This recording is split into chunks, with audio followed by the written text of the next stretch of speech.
All right, good evening, everyone. Welcome to tonight's city council meeting.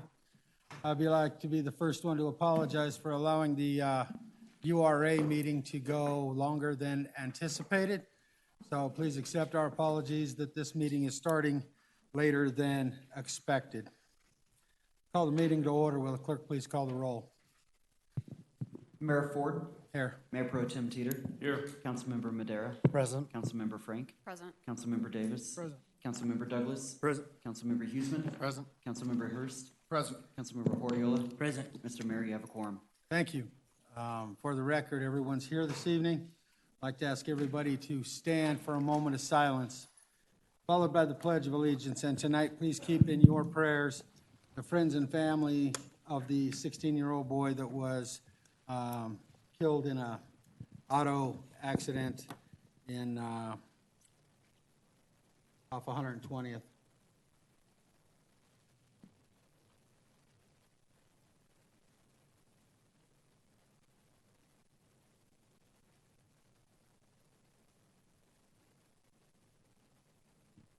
Pledge allegiance to the flag of the United States of America and to the republic for which it stands, one nation, under God, indivisible, with liberty and justice for all. All right, if the staff will please pass the microphone around, allow the audience to introduce themselves. Guillermo Serna. Buenas tardes, Lucy Molina. Hannah Mullen. Steve Hall. Jim Travis. Tom DeGuero. Marcy DeGuero. Jared DeGuero. Miguelito Salazar. Marquez Salazar. Yolanda Salazar. Miguel Salazar. Michael Hellbach. Dominic Hellbach. Joshua DeGuero. James Davis. James Davis. Gabriel Thatcher. Russ Watterson. Alan Toth. Marlon Hull. Paul Solano. Dan Renshaw. Craig Campbell. John Poynton, Adams 14 Schools. John Myers. Judy Myers. Rick Wells.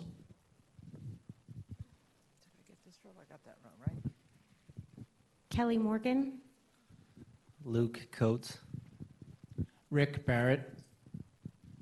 Matthew Mansfield. Elliot Solsky.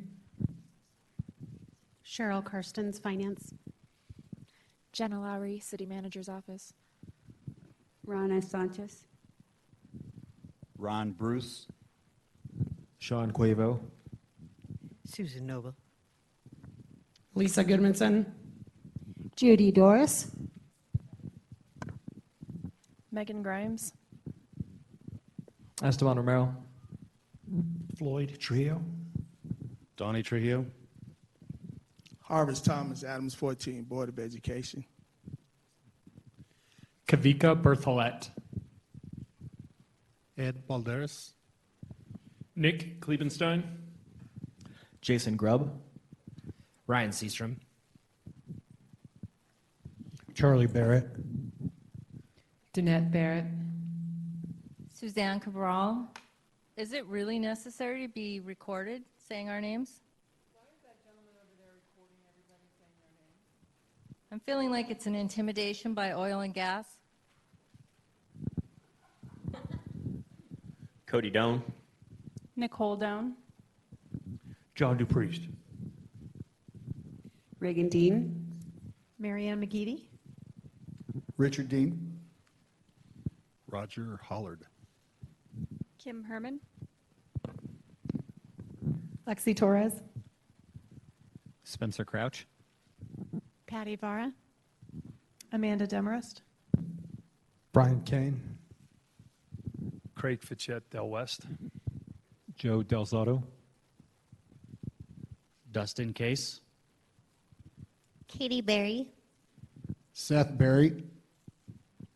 Travis Vitek. Garrett Von Krizik. All right, thank you all for being here tonight. We'll start our meeting with recognitions. We have the Adams County School District 14 State Wrestling Champion, so congratulations to you.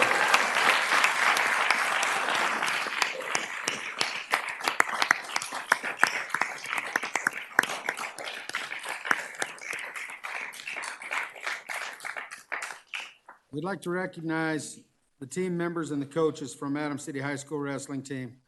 The team had a great season this year. Several team members made the All-State Wrestling Team, including senior Marquez Salazar, junior Joshua DeGuero, and the All-State team is based upon results from the state meet. Congratulations to all the competitors. I'd like to ask those competitors and the coaches to all come up.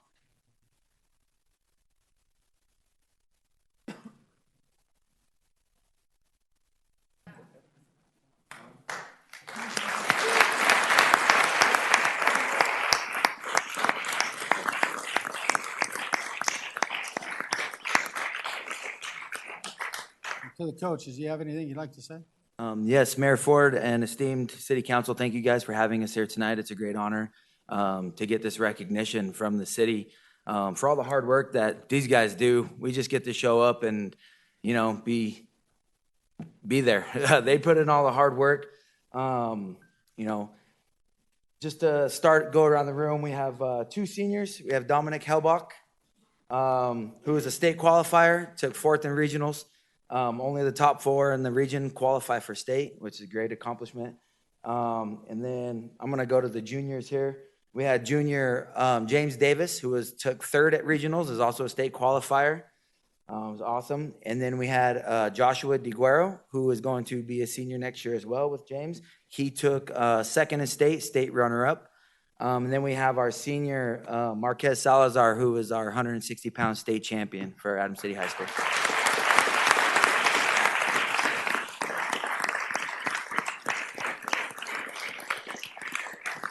I'd also, more importantly, that I feel our two seniors, Marquez Salazar and Dominic Helbach, are both will be attending college in the fall.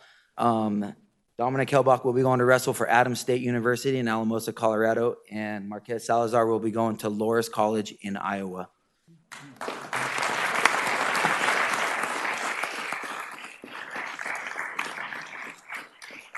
Well, you know, growing up, there's several of us that went to Adams City High School and graduated.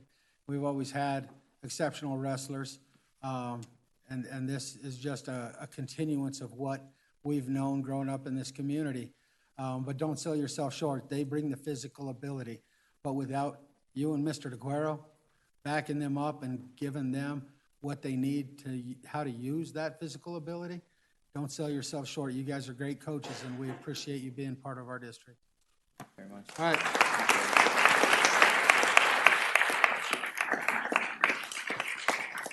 So I'd like to have the council come down front, and we'll take a picture with you guys. And then the city has some rec center passes for you wrestlers.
All right, next portion of our meeting is citizen communication.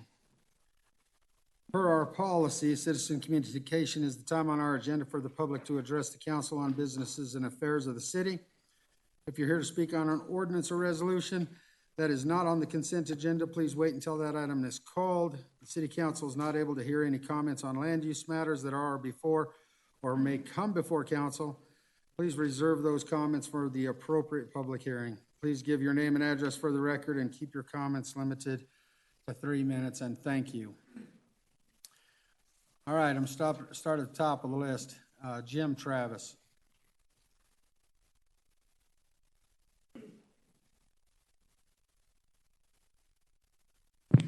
Good evening.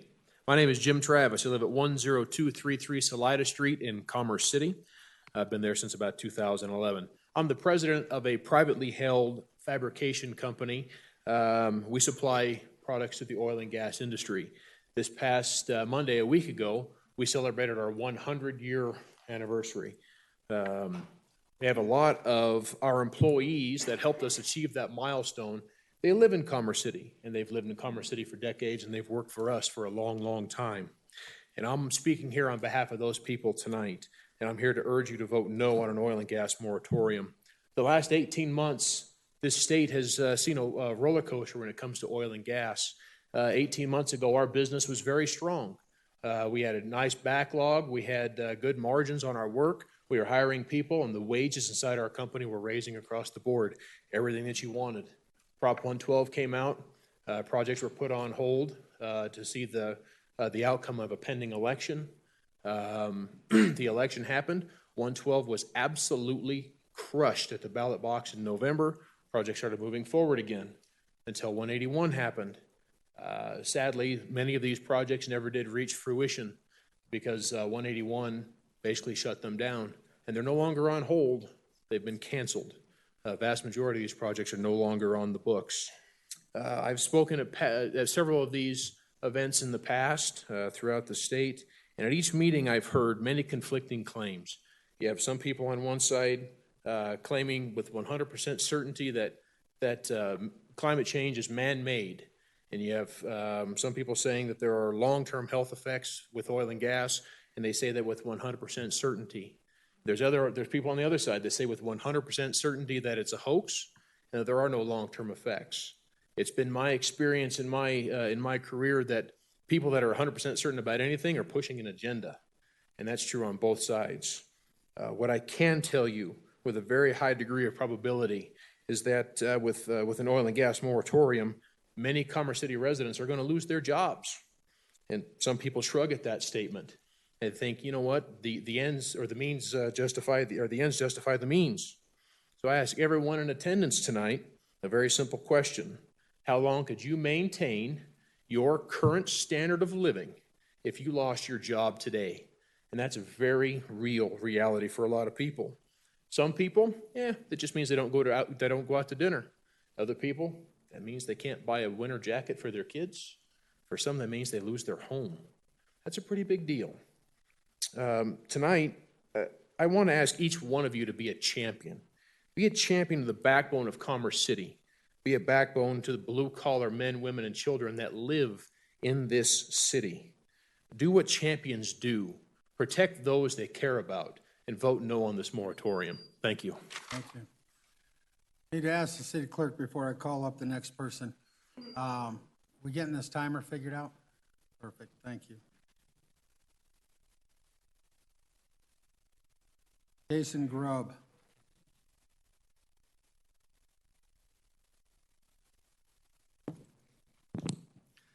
Good evening, council, staff. My name is Jason Grubb. I'm with the Colorado Oil and Gas Association. Our offices are located at 1800 Glenarm Place in Denver. I appreciate the opportunity to address you all this evening. Last week, we learned that there was a high likelihood that a moratorium on oil and natural gas development could be brought on tonight's agenda, or if not brought onto the agenda, potentially withheld to be brought and heard on emergency. Needless to say, there's been a lot of uncertainty over the last couple of days as rumors abound about exactly what may take place here this evening. And although a moratorium isn't listed on tonight's agenda, this council has discussed in weeks prior about the possibility of bringing a moratorium in front of this council. And I'm just here tonight to say that a moratorium isn't needed. COGA members have been working with the city, and they're committed to continuing those conversations. And we encourage city staff to continue down the road of good faith negotiations and communications. We really believe that operator agreements can address individual questions and broader concerns alike. And they have the added benefit of really providing the flexibility that's required in addressing some of the nuances that rise with oil and gas development. You know, really, it's just about talking and working together, and that's a much better approach than unnecessary moratoria that really do little more than inflame and provoke unwarranted fears. You know, industry employees here tonight, many of whom live and work in Commerce City, they rely on you all to make careful and thoughtful policy decisions. And we respectfully request that you all table any future conversations around moratoria and continue working with the industry on current and future projects. Thanks. Thank you. Gabriel Thatcher.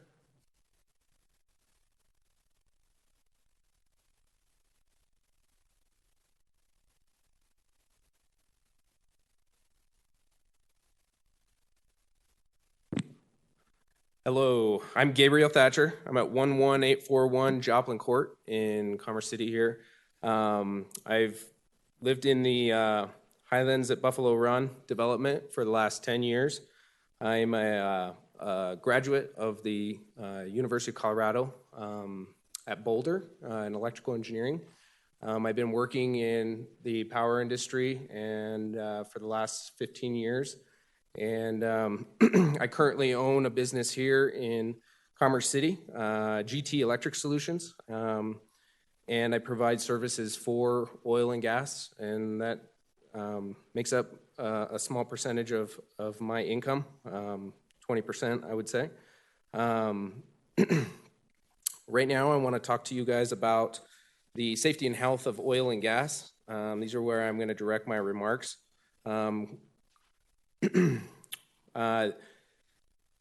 So, according to the Colorado Department of Public and Health and Safety, which is where I've been gathering my information, as an engineer, I'm kind of felt like I get facts and I make conclusions from them.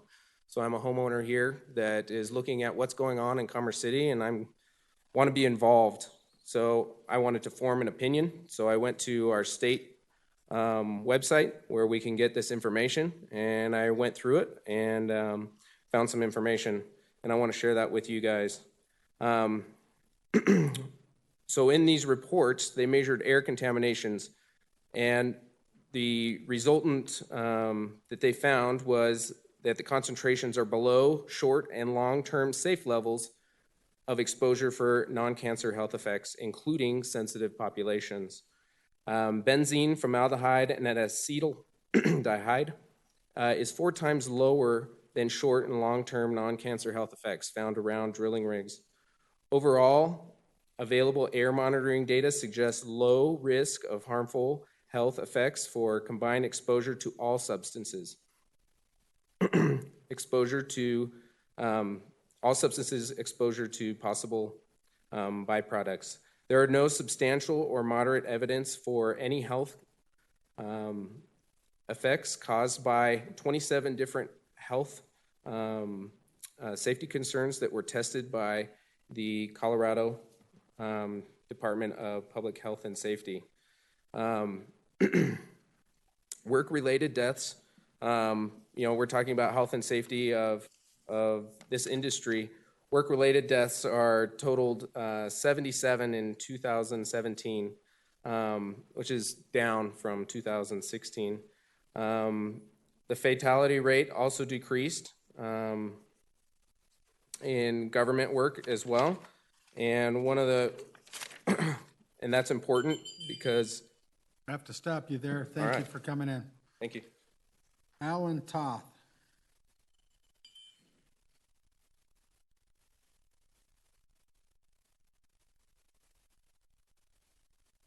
It's Toth, actually. I'm sorry, Toth. Wait, Honorable Mayor, honorable members of the City Council, my name is Alan Toth. I live at 11775 Helena Street. That's in the Buffalo Run subdivision. I live there, and I also own the mineral rights under my property.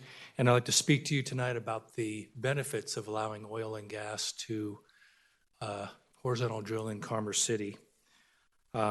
First, the financial benefits is that we can see $351 million in local taxes over the life of the project. And if you break that down, we can see $34 million to Commerce City itself and the local infrastructure, $137 million to K through 12 schools and other educational initiatives statewide. And then finally, we can see $180 million to Adams County, the fire districts, the libraries, and local districts as well. And as a mineral rights owner, I can see a financial benefit to myself as well with those mineral rights. Also, I'd like to point out the environmental benefits to this as well. If they come in and horizontally drill, they will also plug and remove the old vertical wells throughout Commerce City. That removes emission sources, and that would mean the removal of 40 wells, 39 oil tanks, and 24 water tanks that will be plugged and removed. So for me, looking at this, I see this to be a win-win for Commerce City and all of its residents. And I thank you for your time. Thank you. Marlon Hull.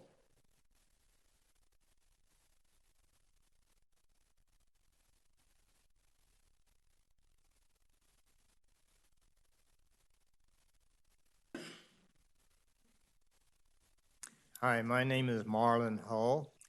I live within the area that will be affected by the drilling project. I live within the boundaries, and my address is 11811 Chambers Drive in Commerce City. And I own the mineral rights to my property. I'm in favor of this project. I hope you will approve it. I am 81 years old. Because of my age and age discrimination, I am no longer able to find employment. I have been told that this project could pay me up to $14,000 because of my mineral rights. My present income is from Social Security and a retirement benefit that I received from one of my former employees. Because we could not afford our house payments any longer, because I wasn't working, we were forced to go to a reverse mortgage on our home. So that $14,000 would be a very big help to us. When I say us, I mean my wife and I. Because of the oil and gas companies' efforts in this country, the United States has become the biggest oil producer in the world. This production of natural gas is helping reduce air pollution in different ways. By replacing coal in electrical generation plants, air pollution is being reduced. Natural gas is being used to power trucks and buses, which reduce the CO2 pollution. After reading a report from the state of Colorado that there has been no measurable problem to the health of people living close to the wells, I feel safe and have no problem with the proposed drilling. I hope you will support this oil and gas project and approve it for drilling. Thank you. Thank you. Russ Watterson.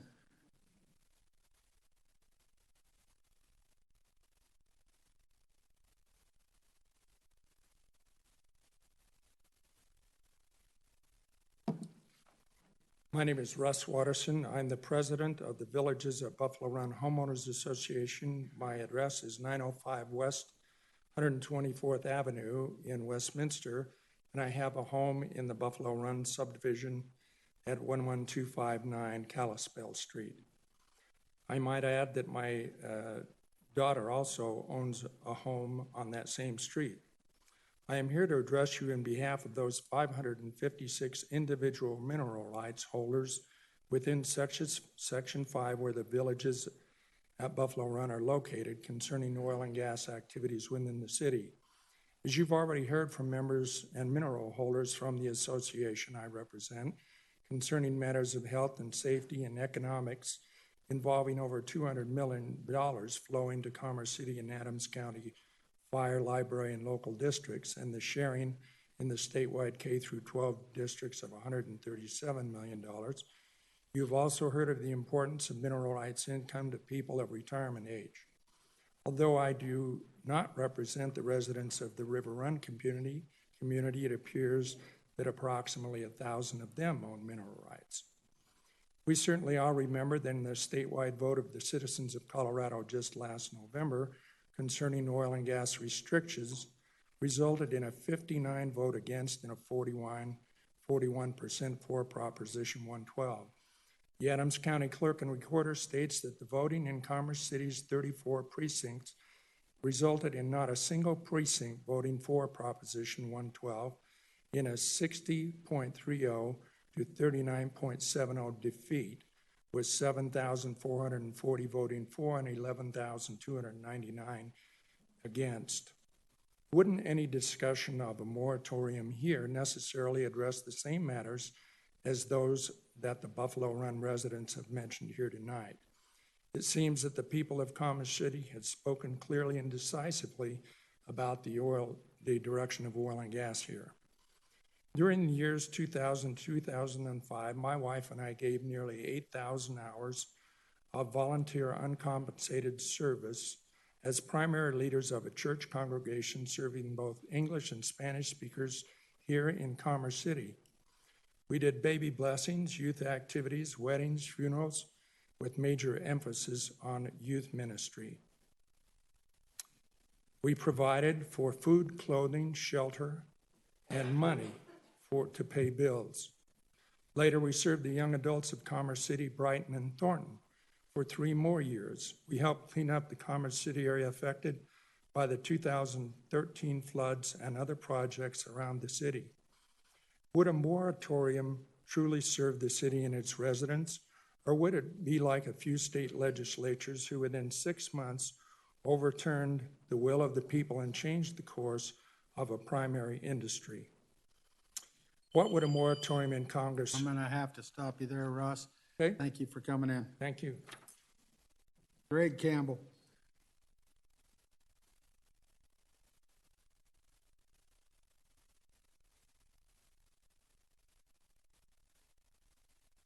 Good evening. My name is Greg Campbell. Actually just sold my house. Lived for just about 3 years in River Run at 11514 Oswego Street, and just bought a new house at the new Turnberry development right off 104th and Potomac. I have been running an engineering company. I'm a senior vice president down in Tech Center, very actively involved up north, Commerce City, Adams County, Weld County, etc.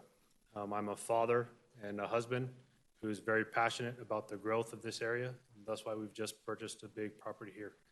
When I was right out of school, I got into the oil and gas industry because I was passionate about the energy market. And when, at the time, the U.S. was very, very dependent on foreign oil and our import requirements, and I spent a lot of time overseas. Spending time overseas and seeing how things were done, it was kind of a shock on the industry and just how much control they had.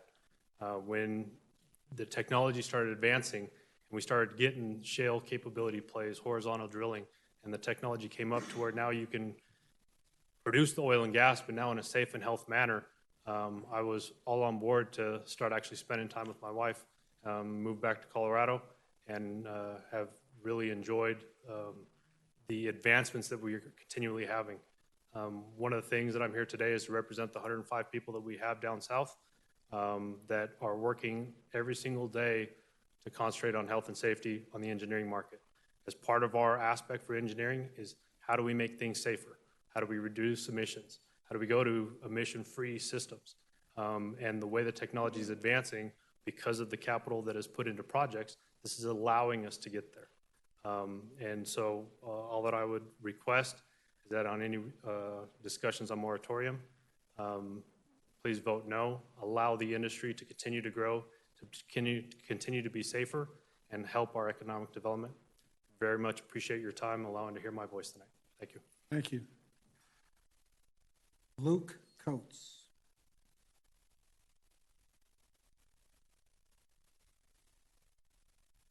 Mayor Ford, Council, thank you for the opportunity. Luke Coates, 2426 Chandler Court in Fort Collins. Thank you for the opportunity for me to be here. Just a few weeks ago, I was on an airplane. I sat next to a lady, and she asked me what I did for a living. And I said that I educate and advocate for the environment and for oil and gas. And she said, I'm anti-oil and gas. And I sat next to her on a plane, so we were together for quite some time.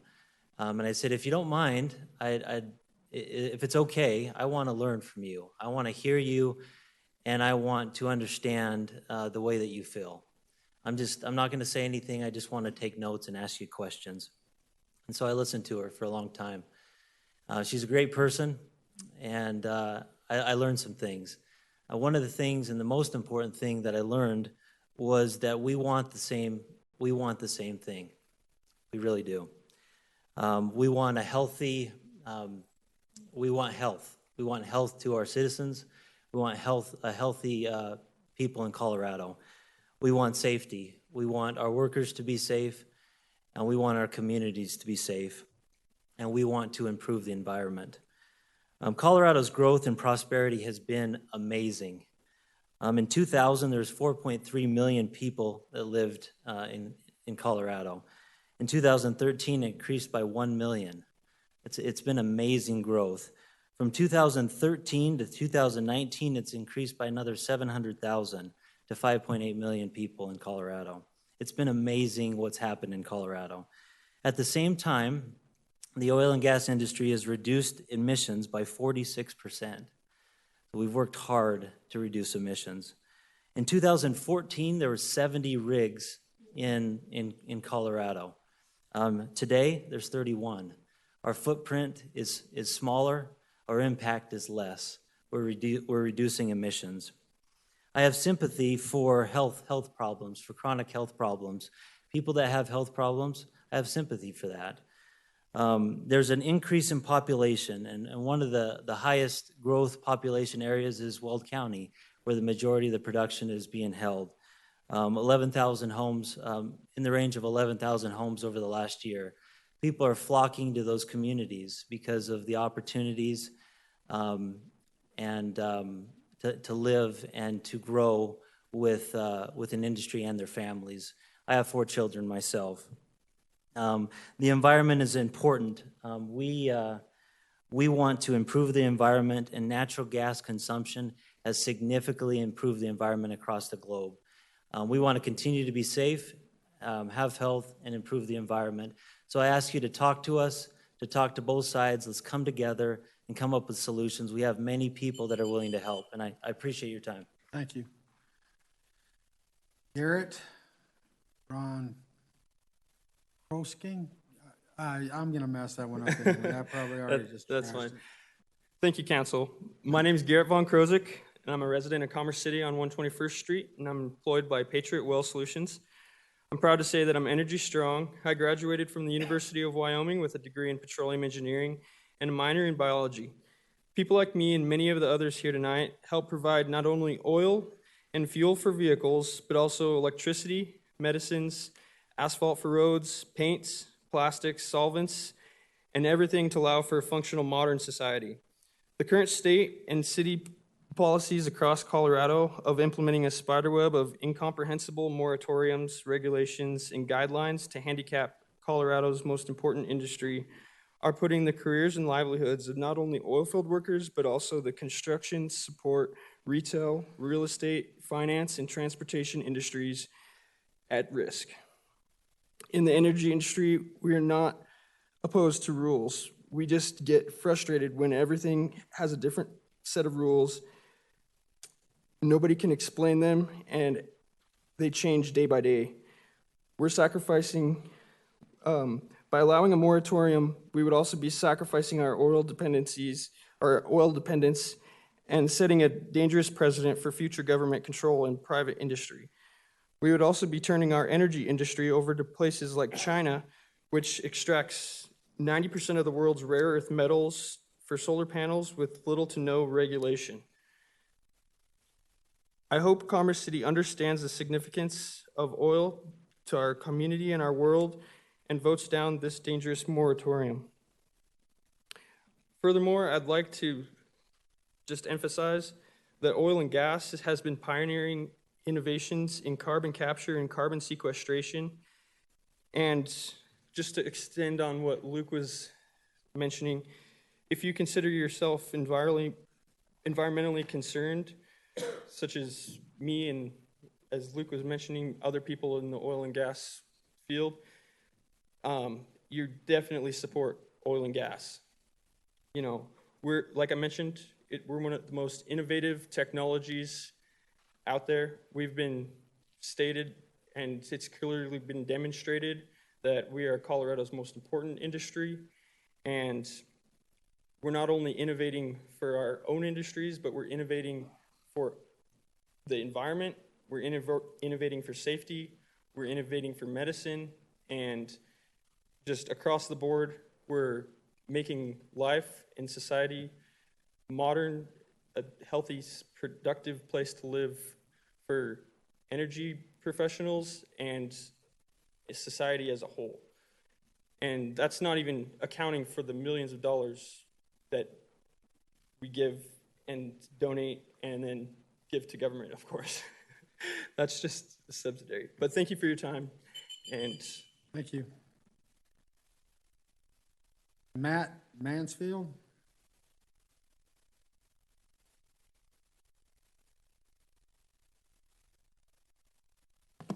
Council members, thank you for the opportunity to speak to you today. I am against any sort of moratorium and pro oil and gas. My name is Matt Mansfield. I'm at 6592 South Biloxi Way in Aurora, recent resident of Buffalo Run, though. And I've seen firsthand some of the impacts that could be had if some of these moratoriums go through. In the process of moving recently, we found several obstacles and challenges that have already presented themselves within the community. We've seen an underfunded school district already move to a 4-day school week. We've seen astronomically higher residential property taxes going forward to the residences. And we've also seen those taxes and that school week impact property resale values. In a seller's market, you know, I personally sold my house recently, and it took 8 months to sell my home because of all of those challenges and obstacles that present themselves. I believe that this moratorium is a knee-jerk reaction to what they're trying to accomplish with 181, which is supposed to be about safety and the wellness and health of the individuals in the community and in the industry. And I'd like you to consider those stats and facts, not just make a political decision because of some agenda that may be out there. Within the industry, every company that does business is measured on an incident rate, and the incident rate within the oil and gas industry is about 1/3 of the national average of all industry. So they have way less issues than most industries do. As they continue to climb in production and get more efficient, we've actually seen fatality rates decrease in almost all basins of up to almost 30%. So I want you to consider all the things that 181 is supposed to be about when considering a moratorium in this area. I know oil and production is always going to have a large target on their back, and there's not very much room for error, but I would hopefully you guys would not consider putting a moratorium in just as a political agenda. Thank you. Thank you. Nick Rubenstein.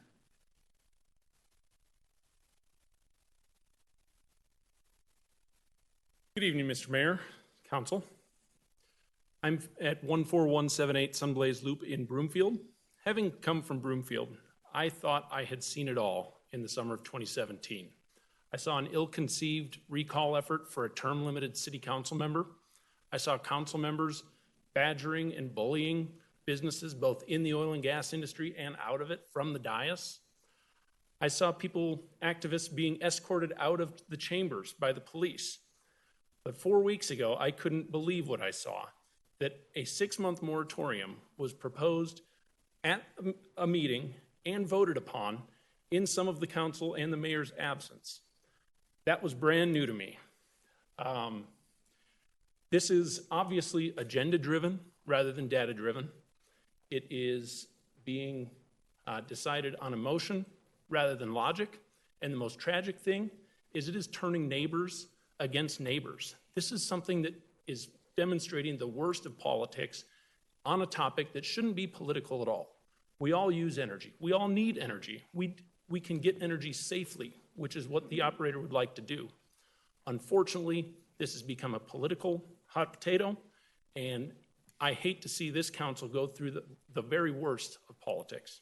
Thank you. Thank you. Ed Balderas.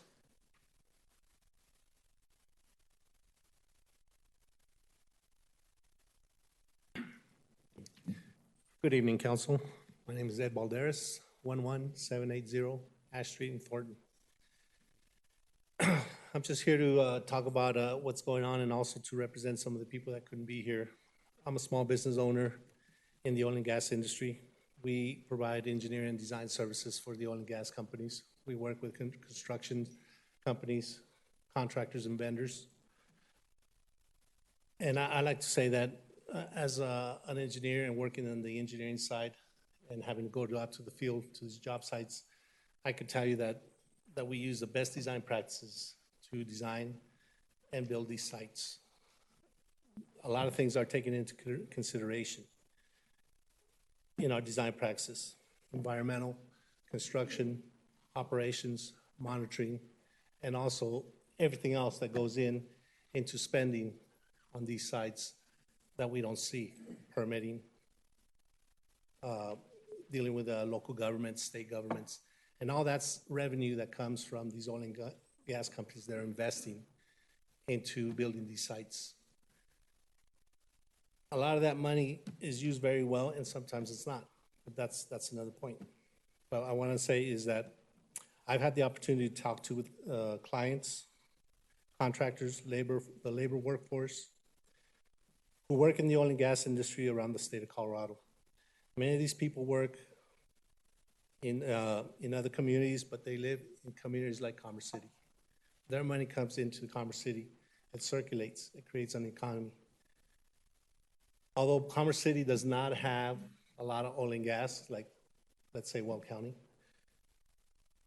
these people still live in Commerce City, and they bring that revenue back here.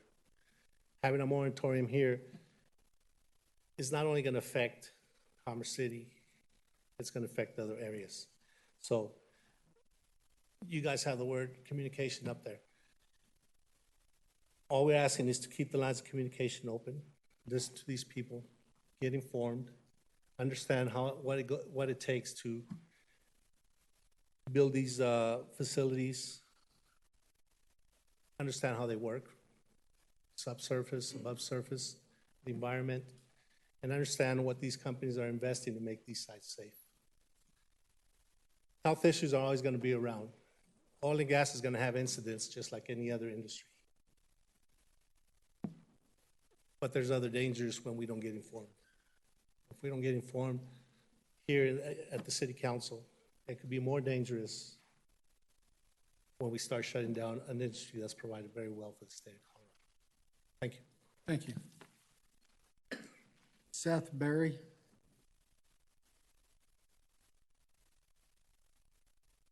Good afternoon. Thank you for having me here today. My name's Seth Berry. I work for Pioneer Pipe and Steel as a Rockies regional manager. My residence is at 10069 Yampa Street here in Commerce City. I just bought and built this home with the goals of living here for a very long time. I started this job at Pioneer back in 2016. I watched it grow from being very slow to taking off to a booming industry, and I see regulations tearing it back down, and basically, people vote with their dollars. So keep that in mind when you decide to vote on a moratorium or not. It makes people decide whether or not you're really worried about health and safety or a political agenda. And coming from a state like California, where I moved from, I was chased out of a state like that working in the power plant industry. And when I left there back in, it was about 2013, you couldn't even cut a branch off a tree without going to jail. So this may put too much power in too little of people's hands, and keep that in mind when you're worried about health and safety, because I think we've done a really good job in this industry of proving that health and safety is our number one priority as well as everybody else's. And I think if you look at the statistics, you would realize that. Thank you for your time, and please vote no on the moratorium. Thank you. Katie Berry.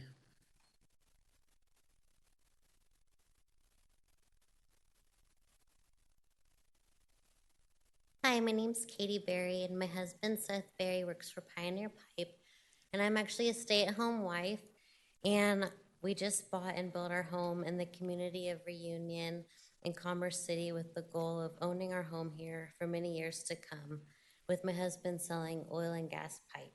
I'm here today to show my support for oil and gas development in Commerce City in opposition to any moratoriums on drilling. Like many others here today, I'm concerned that this council would even consider attempting to pass or put even a temporary ban or moratorium on drilling on oil and gas development. It would cost you, your voters, and your district more than you could ever imagine. I respectfully request that this city council takes a long, hard look at the economic benefits of the oil and gas development to Commerce City. As a housewife, I do all the grocery shopping and run all the errands in my hometown. And any moratorium could change my home. Sorry, I messed up. As a housewife, I do all the grocery shopping and run all the errands.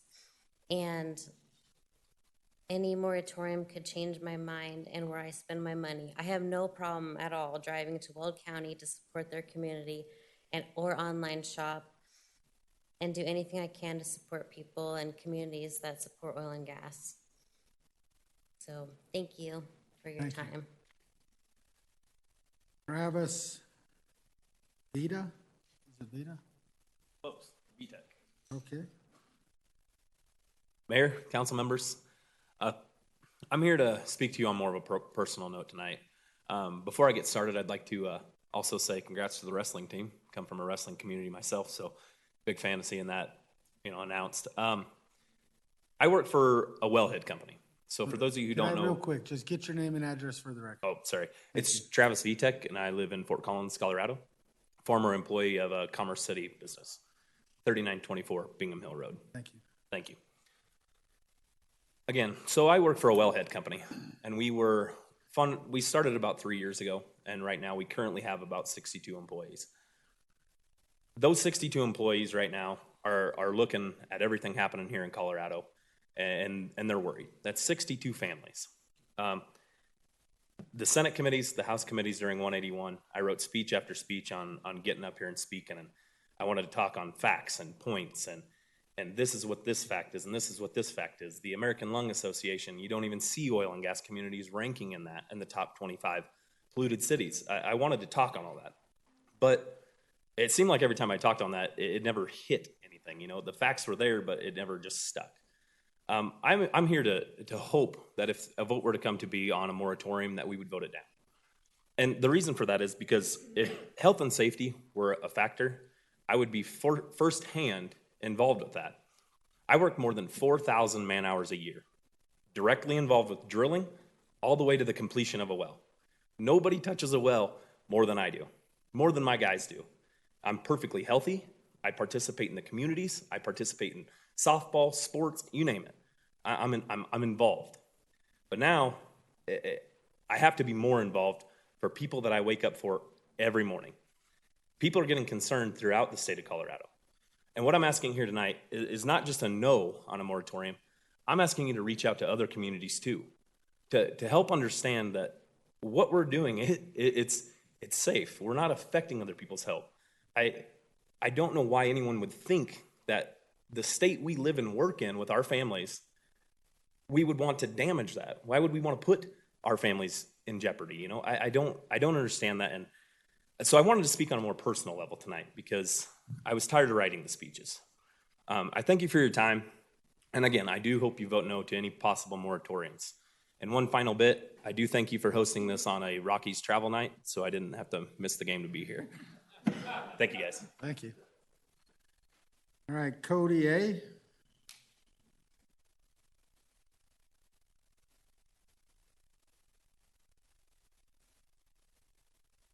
Good evening. Might have been my chicken scratch. It's Cody, middle initial A, last name Doan. 1229 Nottingham Lane, Erie, Colorado. My connection to Commerce City, I spent a few years cleaning up Rocky Mountain Arsenal out here. And I saw firsthand what an industry that has no regard or understanding of the environment, what effect that has. It was a horrible cleanup site. Some of the stuff that was left behind was horrible. I work in the energy industry. I'm energy strong. I started working oil and gas on the rigs here in Colorado native, just like my wife and twins, in 1991. First time I was on a drilling rig was 1978 at the age of 5 with my dad. I played in the drill cuttings, little sample bags, drilling fluids. Sometimes when they were doing the surface stuff, seashells. It is pretty cool stuff for a 5-year-old boy to be out there and to see that stuff. I've come around full fold, and I've been working in the industry on and off since, like I said, 1991. I'm an environmentalist. I'm a Colorado native. I love this beautiful state. I love spending my time outdoors. I work for Halliburton. We've got about, at times, up to 1,000 employees just north of here.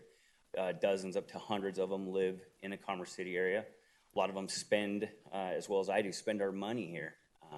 Got a great facility right behind us where I know many nights are spent, concerts and such.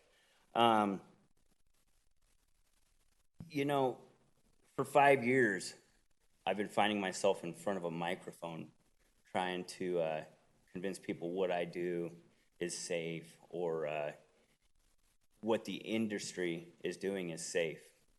And it's been a political warfare for many years now, and it's just getting worse and worse. My wife and I have had that conversation early before I go to work or late night. Do we pack up and leave this state that we're all native to? Do we go elsewhere where the industry is embraced and wanted? I believe that a moratorium for a day or a 6-month moratorium would be equal to anyone in this room saying, I'll take a personal moratorium and a hiatus from all energy products. I don't think there's a single person in here. And if there is, please stand up and say that you'd be willing to step away from all products, all sources, and all the benefits of the energy industry for a day, for 6 months. It's silence. There's nobody in here willing to walk away from the energy industry, walk away from the benefits, the health benefits, the financial benefits. You have the opportunity to vote no on this moratorium and show that you have faith in 181, in the EPA, in our governor, and in what steps are being made to make this a safer industry. Thank you. Acceptable. Thank you. Have a good evening. Lexi Torres. Good evening. My name is Lexi Torres. I live at 9752 Jasper Drive in Commerce City. I have lived here for 5 years with my husband and son, and we've decided to raise our family here. I grew up in Colorado. I've attended Colorado State University, and we've really started to put down roots in this city. My son is enrolled in preschool here. We attend church here, and we're members of the local gym.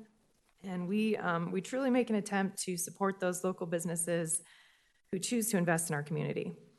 I have worked for Extraction Oil and Gas as a tax manager for the last year, and have been working with very closely with oil and gas companies in a consulting capacity for the last 10 years. I am here today to speak against the moratorium and in support of the operator agreement between Commerce City and Extraction Oil and Gas, because I know firsthand the positive economic benefits this agreement will have for our city, and because I know it's possible for us to work together to responsibly develop these minerals. As you've previously heard, we have estimated that the tax revenue generated by our operations will exceed $300 million over the life of the project, with the majority of those tax dollars being generated by production occurring in the first 5 years of development. Of that sum, over $100 million will go to funding Commerce City schools in the 27J district, schools that my son is set to attend. I'm sure it comes as no surprise to this group that our school district is struggling, as we recently had to switch to a 4-day school week to cut costs. Public school funding is lacking, and we've struggled to get mill levies passed in this area for education. As a Commerce City resident, I'm thrilled that Extraction's operations will provide a tax base that enables future community investment in our school and in our city. Secondly, my husband works as a firefighter. While he is not employed by our local district, we as a family know how crucial the fire mill levy is to department's operations. It's not uncommon for us to have dinner table talk around the passing of mill levies and local ballot measures. A share of our tax dollars mentioned before will be directed toward the Greater Brighton Fire District per the property tax mill levy. Finally, as an Extraction employee, I'm extremely proud of the work we do. We have cultivated a reputation as a best-in-class operator through our tireless work with the communities where we live and operate. This operator agreement will result in innovative facility designs that allow for tankless development, which eliminates permanent oil storage tanks from the project location and greatly reduces truck traffic. The facilities are set to be closed loop and to eliminate emissions. All of this is to say that our best practice management exceed the Colorado regulatory standards as a nation that is very high in oil and gas. Thank you. Thank you for your time. Dan Renshaw.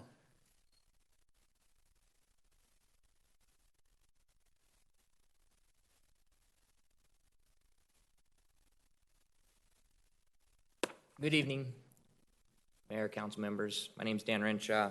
I live at 13865 Trenton Street, Thornton, Colorado.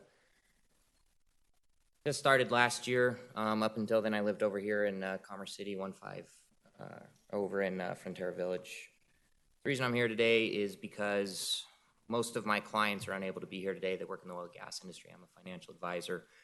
I usually deal with facts. That's what I enjoy dealing with. Try and take emotion out of it. Unfortunately, in these type of things, facts don't seem to get across. As has been mentioned, you can go anywhere and find out how safe oil and gas is, how much it helps benefit the economy, everything like that. So I just wanted to bring up a quick point. Student loans are now around 1.5 trillion in the nation. They are the second worst debt that Americans are in, next to mortgage debt. In the oil and gas industry, it provides people an opportunity to rise above their station. I myself joined before I had a degree. I joined right out in Marine Corps. I went Marine Corps Infantry, oil and gas. Okay, Marine Corps Infantry does not translate to money making. So I went oil and gas. I have 2 children. I'm able to fund their college. I have almost 100 clients that contribute to 529 plans to help send their children to college. Most of my clients are oil and gas. It is very difficult to leave the oil and gas industry and go into any other industry and keep any sort of standard of living. I'm sure you've seen it. I've seen it. My clients leave the oil and gas industry. They go to do something else. They take a severe pay cut. What college does for people, and I've seen it in my own life. My wife graduated nursing school. That was paid for by oil and gas. I was there. Now she helps hundreds to thousands of children and other people every single year deal with ailments that they have to deal with. That would have never been possible if I didn't have such a secure job, if we didn't have such wonderful health insurance. As I mentioned before, I'm a Marine Corps infantryman. Other people's health and safety has always been my #1 concern. If I had a reason, if any of the statistics out there said that this was hurting our community, my child, I've raised my children in this community, I wouldn't be here. I wouldn't be standing up here saying, hey, keep oil and gas around. I would actually be doing the opposite. I've seen what it does economically.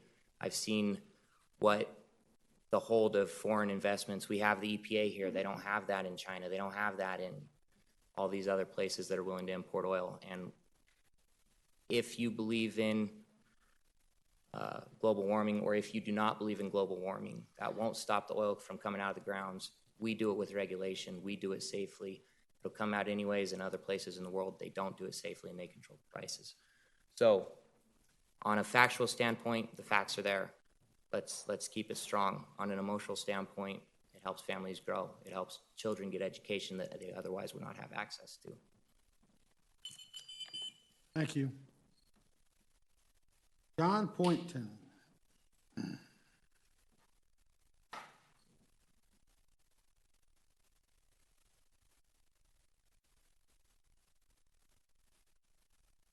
Mr. Mayor, members of council, John Poynton, 1217 Venice Street, Longmont, Colorado. I am a proud employee of Adams 14 Schools. We all know that Adams 14 has had some struggles in recent years. But what frequently gets lost is that thousands of our kids are absolutely thriving. Yes, we have much more work to do. But before we close out the 18-19 school year, I want to leave you with some good news and take a 3-minute break from oil and gas. The prestigious Daniels Scholarship was bestowed upon not only one Adams City High School graduate this year, but 3. The Adams 14 Education Foundation, supported by many people in this room, awarded $225,000 in scholarships to 17 scholars who are attending universities across the country. A Lester Arnold High School student has been accepted into the Harvard Summer Pre-Med Academy, laying the groundwork for an eventual career as an orthopedic or cardiovascular surgeon. We heard about the Adams City High School wrestlers. Kearney Middle School won their league wrestling championship for the 2nd year in a row. The Kearney Middle School boys and girls track team also won their league champions. Adams City Middle School boys and girls, the soccer teams, both of them won their league champions. We received $20 million, a grant awarded to Adams 14 this year to build a brand new state-of-the-art elementary school, Alsop Elementary, which will open in 2021. We had 2 exemplary Lester Arnold High School students receive the prestigious Mary Ciancio Distinguished Service Award for the commitment to the community. Hanson Elementary School formed a philanthropic partnership with Reunion Elementary students in 27J, our partners to the north, and each school fundraised for a joint donation to the Suncor Boys and Girls Club. The Adams City High School culinary team swept state in both culinary and management fields and competed in Washington, D.C. for the national championship. The team members qualified for $30,000 in scholarships this year alone. The Adams City High School Junior Reserves Officer Training Corps, JROTC, this year celebrated its 49th year in action. 100% of the cadets have graduated over those 49 years, and 2,350 hours of community service. So much good stuff happening in Adams 14. Thank you very much. Thank you.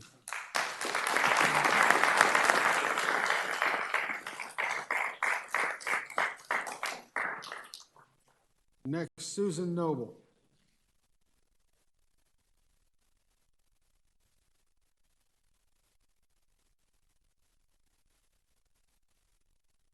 Yes, this is Destiny. I was actually getting ready to go. Susan Noble, 10642 Olathe Street. The only reason I was getting ready to go is because I've been at the COGCC rulemaking all day today and testified, listened, of course, to the industry talk about the rules and so forth that have fostered that industry for the last 68 years. 181, of course, changed how we look at the oil and gas industry, that will regulate it now, and we will offer protection of health, safety, and welfare of the public, of the environment, of wildlife. It seems to me that what some of our special guests who are here from the industry tonight are missing is that Commerce City is facing 29 square miles of fracking under about 30,000 homes. That is an intensity and a concentration that no other city in the entire state of Colorado is facing.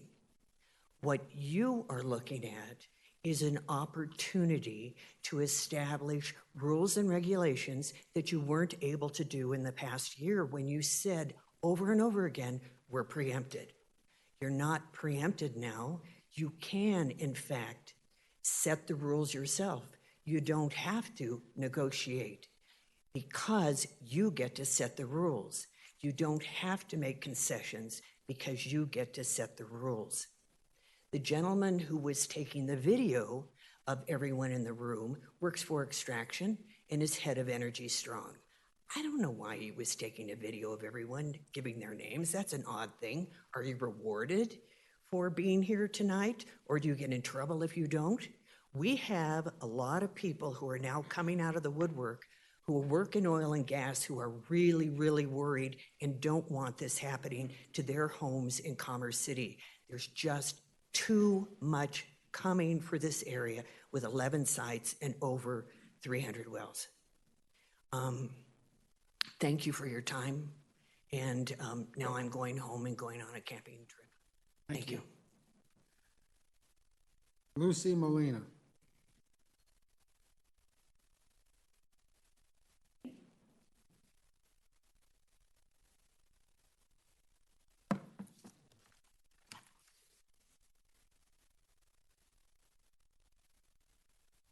Luz Molina, 6650 Claremont, Commerce City. First of all, I'm here as a citizen of a resident of Commerce City. I'm not represented by anyone, not even the Hispanic Chamber of Commerce, which does not represent me as a Latina resident or any of the businesses, Latino businesses here in Commerce City. So I'm also not a paid employee. I'm just a resident, concerned resident, really, with my children. So I'm gonna just read something right here. So first of all, Senate Bill 181 is law. Lawlessness. This is just a dictionary. What is lawlessness? A state of disorder due to the disregard of the law. Another word could be synonyms: anarchy, disorder, chaos, unruliness, lack of control, lack of restraint, wildness, riot, criminality, crime, rebellion, revolution, mutiny, insurgency, insurrection, and misrule. Okay? Marginalized communities that do not have the social, economic, and political means to oppose large corporations are at risk environmentally. Racist practices that are detrimental to, sometimes also fatal to humans. My daughter is suffering from chronic headaches. As many know, I do live right next to Suncor. Economic statuses and political positions are crucial factor. People do not have those privileges, who do not have those privileges are usually the ones who suffer from environmental problems. Impact on health. An important aspect of environmental racism includes the impact it has on the health of the communities affected by environmental racism. Various factors that can cause health problems include exposure to hazardous chemical toxins in landfills and rivers. Health problems produced by exposure can vary from disabilities to chronic illnesses, which my family is suffering from. Increase in cancer, my grandma just passed away, asthma, my nephews, and neurobehavioral learning disabilities have been linked to environmental pollution. Industrial chemicals have also been noted to have an effect on hormone production, which can also cause illnesses and disabilities. As you guys know, Adams 14 is one of the lowest performing schools in the state. Something connected there with the education and the air that our children breathe. We have 70% of our kids with asthma, you know, I'm like, so racial discriminations and environmental policy making, the enforcement of regulations and laws, the deliberate targeting of communities of color for toxic waste facilities, the official sanctioning of the life-threatening presence of poisons and pollutants in our communities, and the history of excluding people of color from leadership of the ecology movements. I am just, again, Senate bill, briefly, the Senate officially voted to pass was Senate Bill 181. This bill expands the discretion of oil and gas, increases the authority of local government to regulate the industry. I have to stop you there now, Thank you. Lucy. Thank you. Listen to your residents. Thank God you. bless you. Thank you. Lisa Goodmanson.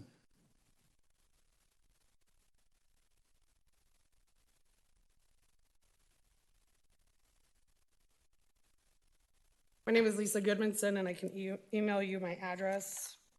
I live in Commerce City. I'm not here as a concerned resident because they're going to be drilling under my house. I'm here because I'm a concerned taxpayer. I'm worried about how your irresponsible decision-making skills will impact the city where I live. My concern is due to the hasty way Commerce City makes decisions and passes matters without proper research, i.e. the PUD debacle a couple months ago. The city has shown a number of occasions where they do not have the best interests of the residents in mind. At this point, it would be wise to allow the COGCC to update their rules and regulations before putting the operator agreement in place. Why would you waste manpower, resources, and taxpayer money on an operator agreement that you're probably gonna have to go back and revise because you're not listening and waiting for the COGCC to work on 181 and their new rules and regulations? That's my taxpaying dollars that you're wasting, and everyone else that lives here. You can try to skirt around the state law, as you did, trying to become a sanctuary city with the red flag bill, but the laws still need to be followed. My suggestion is follow Adams County, Superior, Lafayette, Broomfield, Berthoud, and Erie, and pause. Have a moratorium. Do the right thing, wait for the COGCC to make their decision, and then go forward, because that would be logical. This will save taxpayers money, because if the laws aren't followed, further legal actions can be taken as a cost to the residents of Commerce City if your residents decide to do a class action lawsuit because you're not following what 181 says. And to be clear, just because people don't show up to these meetings, people work nights, don't have daycare, and a number of other reasons, doesn't mean that they don't care and they are okay with what you guys are doing. You keep pushing us, and we're going to start pushing back. Just look at the hearings at the COGCC that have been postponed due to our protests that we filed. Those have been postponed indefinitely. Extractions, hearings for their spacing applications, and everything that they've applied for have been postponed. You want to know why? We protested. We're going to start pushing back. So you better get on board or plan on being voted out. All right, thank you. Judy Doors.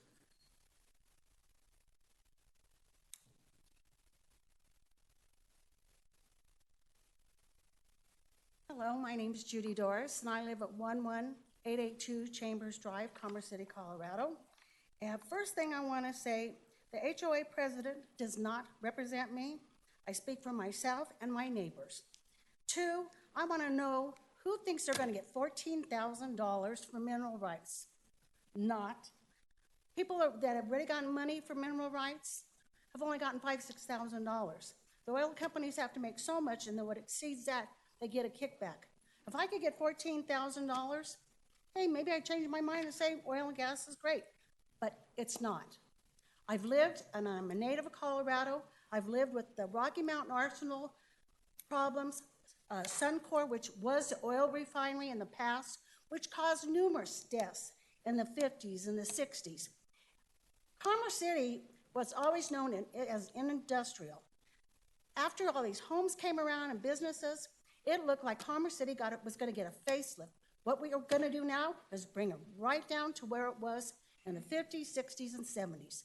It's gonna be in industrial cities with oil wells and fracking all over the place, taken away from the community, and that people came to move to and have a good life. That's one of the options. And my other problem is, I don't want to pay for my roads being damaged by oil and gas. I don't want to clean up their messes when they decide they don't make money or they're going to go claim bankruptcy. I'm a taxpayer. I'm not a babysitter to oil and gas.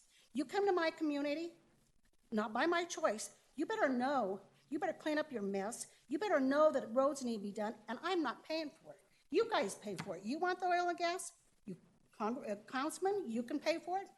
Oil and gas, you can pay for it. I'm tired of picking up the bill for these people and the big fish of the industries. It's time that us homeowners and taxpayers start kicking back.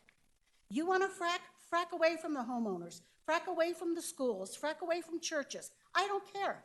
But don't frack where I live or where my family is in jeopardy. I want to thank you for your time, and I want to thank you again for the storage unit that's nice in our neighborhood since it was illegally done. Have a nice evening. Thank you. Sean Cuevo.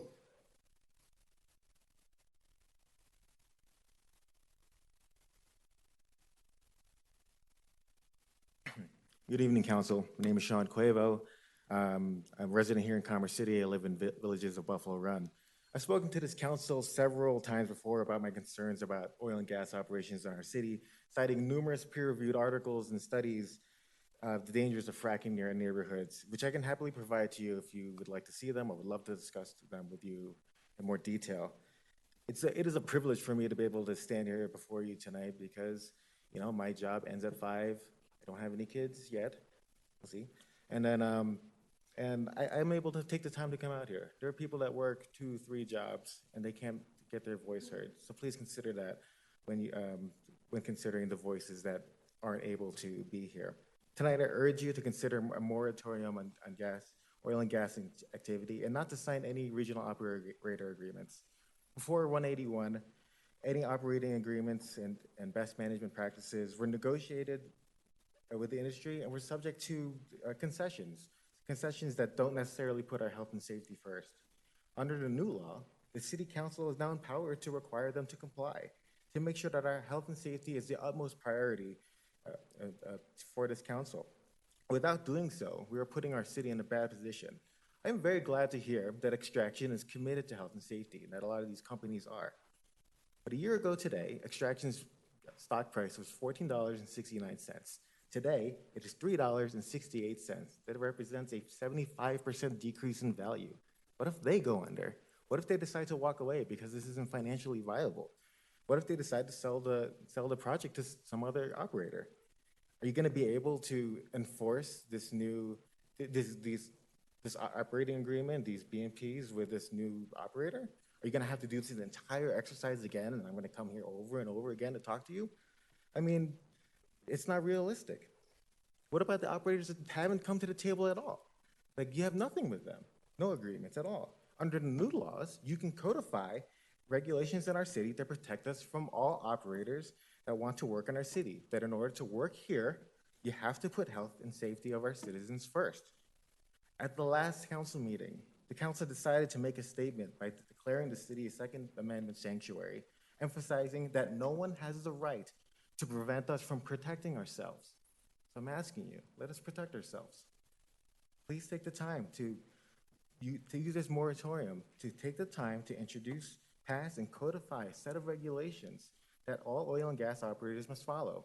If I can't convince you not to let them operate in our city, then please codify something to make me know, to make the residents know that they have to put our health and safety first, that they can't walk away without putting our health and safety first. To ignore that, to rush ahead with these agreements without first taking that into account, the rulemaking that the COGCC has just started would be a disservice to our city. Thank you very much, and have a good evening. Danette Barrett.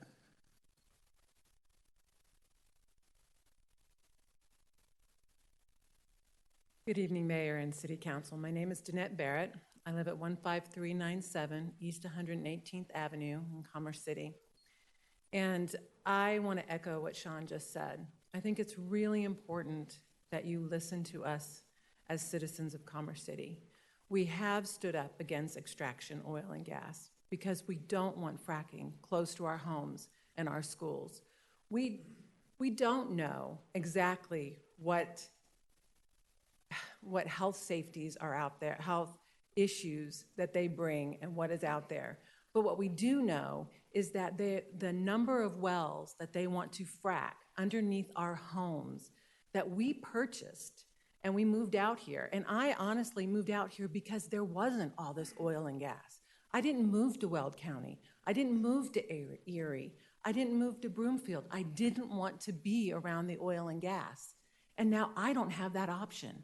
So I'm coming to you and saying, please, please support a moratorium and let Senate Bill 181 do what it is supposed to do and bring in laws that see us as individuals and as homeowners as being important in this process, that our health and safety and that our children's health and safety is important in this process. Oil and gas has had free run for 68 years. I went to the COGCC hearing. I felt that feeling that I didn't matter, that our rights didn't matter, and that we were not important in this process. We are important in this process. We are homeowners. We are the citizens of Commerce City, and it is important that you listen to us. And doing a moratorium doesn't stop them from being able to frack. It says, let's look at what the Senate bill says, and how can we, as a community, make laws that make it safer. I, one day, am going to want to sell my house. Who's going to want to live next to all of these wells? Commerce City, it was hard for me to move here to begin with because it was called Commerce City, and we had this really bad view out there. And I've been in real estate for many years. I have a very successful business in real estate. And I decided to build here. But now if we bring in all of these oil and gas wells, we're going to open that up to people again to say, no, Commerce City is not a place where I want to live. It doesn't care about their citizens, and it doesn't care about how the children and how our families are seen and what we care about. So I am asking you to please put a moratorium and let's look at it. Because on top of that, Senate Bill 181, the sponsors of that bill were very cognizant about this. And if we are not listened to, there will be a lawsuit. Thank you. Charles Barrett.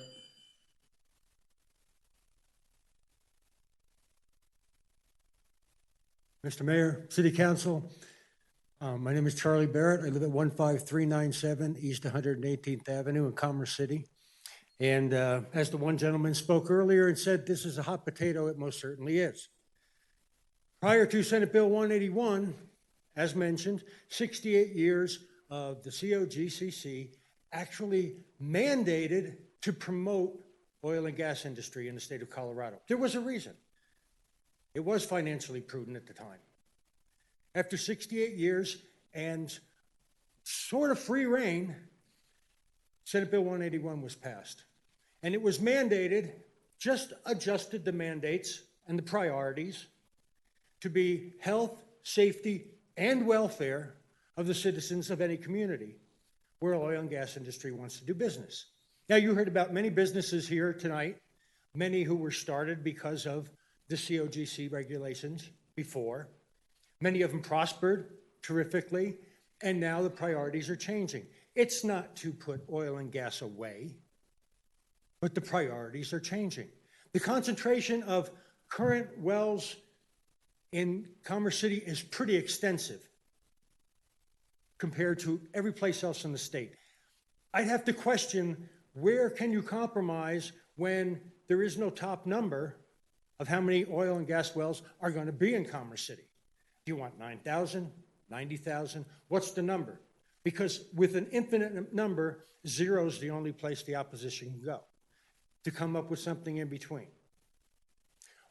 What I am proposing, what I would ask you, until the rules governing 181, till the COGCC establishes the rules, that we truly understand how we can move forward without the threat, and every city council should want to not have any threats from the residents for any type of lawsuit. But how do you move forward without the knowledge of what the rules are supposed to be? The only prudent answer would be to have a moratorium, find out what the rules are, establish some, considering the people and the businesses of Commerce City, and let's come to a consensus there. Fracking and wells by residential neighborhoods and what's being asked right now is pretty wild. It's pretty extensive. We really have to look at a lot more. So I would just suggest that the prudent avenue for any city council wanting to promote the quality community for a lifetime, it's written behind you, takes the time, establish a moratorium, take the time to find out what these rules are and how they're going to affect everybody on both sides of this equation. Thank you, Jim. Thank you. Floyd Trujillo.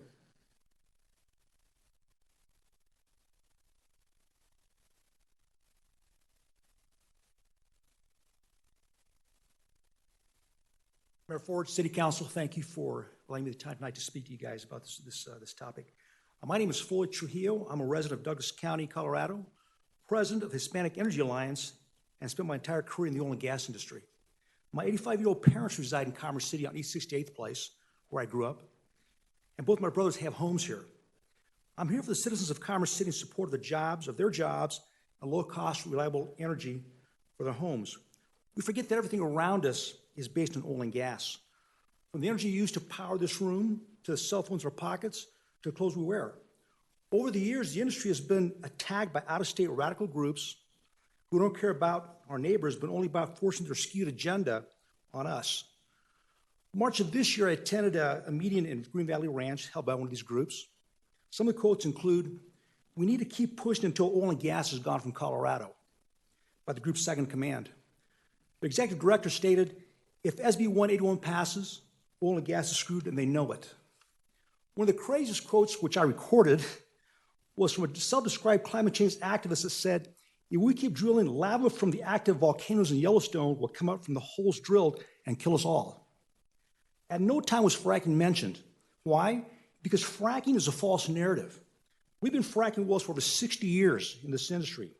I encourage you to visit the website of Colorado for Responsible Energy Development and see the over 24 studies showing that there's no evidence of fracking ever contaminating groundwater. Another false story comes out of Broomfield, Colorado. A resident claims they moved here from Southern California and bought a home next to a fracking site. Immediately, they claimed, their family experienced headaches and nosebleeds, blaming fracking as a culprit. Growing up here in Colorado, the one thing that we do know is it's a high desert climate, arid climate. Moving here from a humid climate like California will give you headaches and nosebleeds. Remedy, you need to drink more water. The elimination of this industry will have an immediate impact on the lives of every citizen of the state. If the products we use or the cost of energy to heat and cool our homes go up by 25, 50, or 100%, it's not the wealthy citizens of Boulder whose average home values are more than twice that of the homes of Commerce City who will feel the pain. It will be the retired elderly citizens like my parents on a fixed income. It will be the citizens in the lower income scale that work 2 jobs to make ends meet. It will be the citizens here in Old Town Commerce City that will feel the pain. The question is how will the city council vote? Will they vote to do the bidding of the elite wealthy Boulderites and the surrogates of fund re-election campaigns? Or will the city council see through this facade? I recommend that you vote for what is best for this town, not the folks of Boulder. Thank you very much. Thank you. Ron Bruce.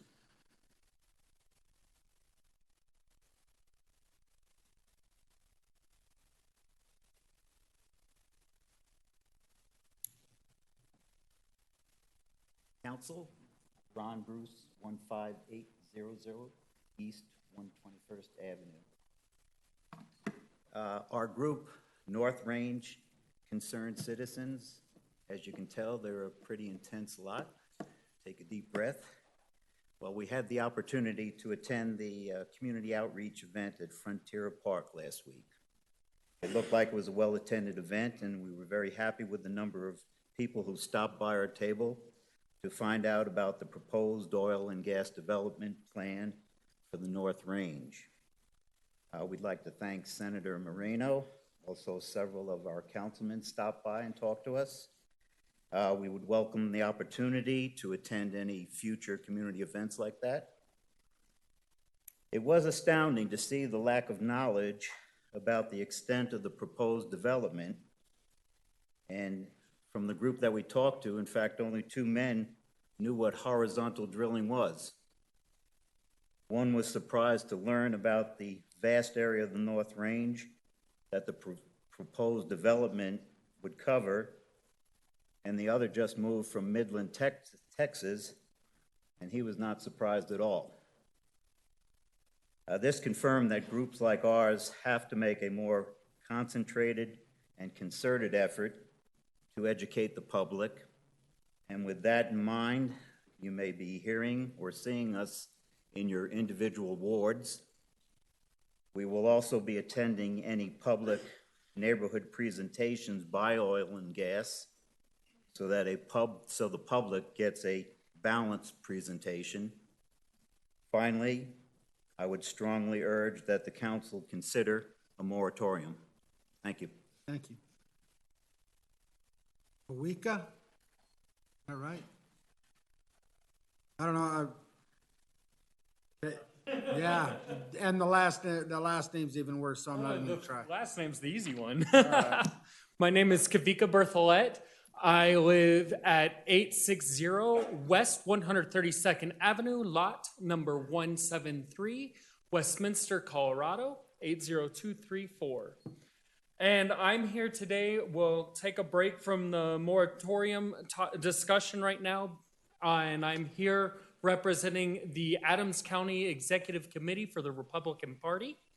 And I was asked to be here on behalf of our chairman, Joanne Windholz, serving as her vice chairman, to read these statements concerning what you approved with our Second Amendment sanctuary city.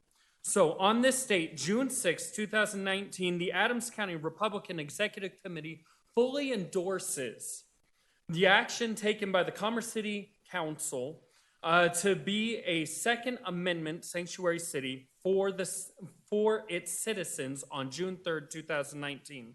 As written, and I quote, "The City Council hereby declares its support for the Second Amendment to the United States Constitution, the lawful exercise of the right to keep and bear arms by its residents, and safe and responsible legal gun ownership and use," end quote, resolution number 2019-55 stated.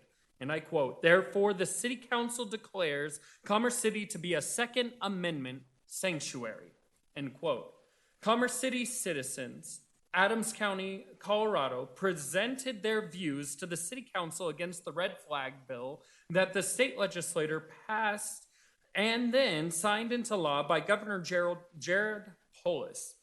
And they rightly stood for the Second Amendment, which supports the rights of all citizens to own firearms. The red flag bill makes it legal to search and seize guns from residents across Colorado and impedes their legal protection under the Second Amendment of the U.S. Constitution. And we wanted to say thank you so much, Commerce City, the City Council, men and women here, for your support of people's rights and for making sure that we're holding ourselves responsible to maintaining and upholding the laws that our founding fathers created with the advent of the Second Amendment. And we thank you so very much for all that you did there. And I'm proud to say that I came from Commerce City and grew up in Commerce City, and knowing that there's a city council here that represents the people. Thank you. Thank you.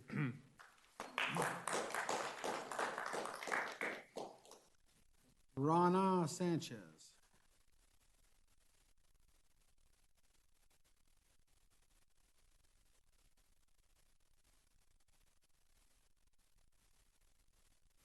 City Council, my name is Rana Sanchez. I live at 10680 Waco Street in Commerce City. I recently moved here from Greeley, and there's a reason I moved from Greeley, and it's because of all the oil and gas wells that are surrounding the area. When we decided we were looking for a place to move to, we saw all the big, nice signs that Oakwood has that says hometown community. We saw quality community for a lifetime and figured it looked kind of like a Mayberry type place. You got the nice street lights and everything. And so we bought a home, which we absolutely love, and we love our neighbors. And then we found out that the whole area is going to be inundated with fracking and oil and gas wells. And it's not just a couple, it's like a lot. I'm a leukemia survivor, and when I was first diagnosed about 10 years ago, I said to my doctor, what caused this? I want to know. And he said, one of two things, either bad luck or benzene. And I'll never forget that because it's a life-changing experience. And the word benzene just sticks in my head. And I know that benzene is associated with fracking, and there are no safe levels, regardless of what people may say. I'm encouraging you to vote for a moratorium so you can get more information on what can actually happen with the concentration of oil wells that are planned for Commerce City. I don't, as other people have said, there's never been this many in such a small location, and I'm very concerned about that. Thank you very much. And also, I've called several council members and spoken to them individually, and I really appreciate the time that you gave me, so thank you. Thank you. Mita, correct? M-I-T-A.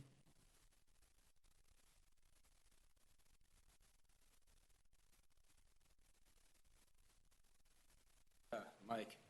Right. Mike, Yeah, doesn't right look in the like middle. Mike. It's Mike You don't Mayer. look like Mita either.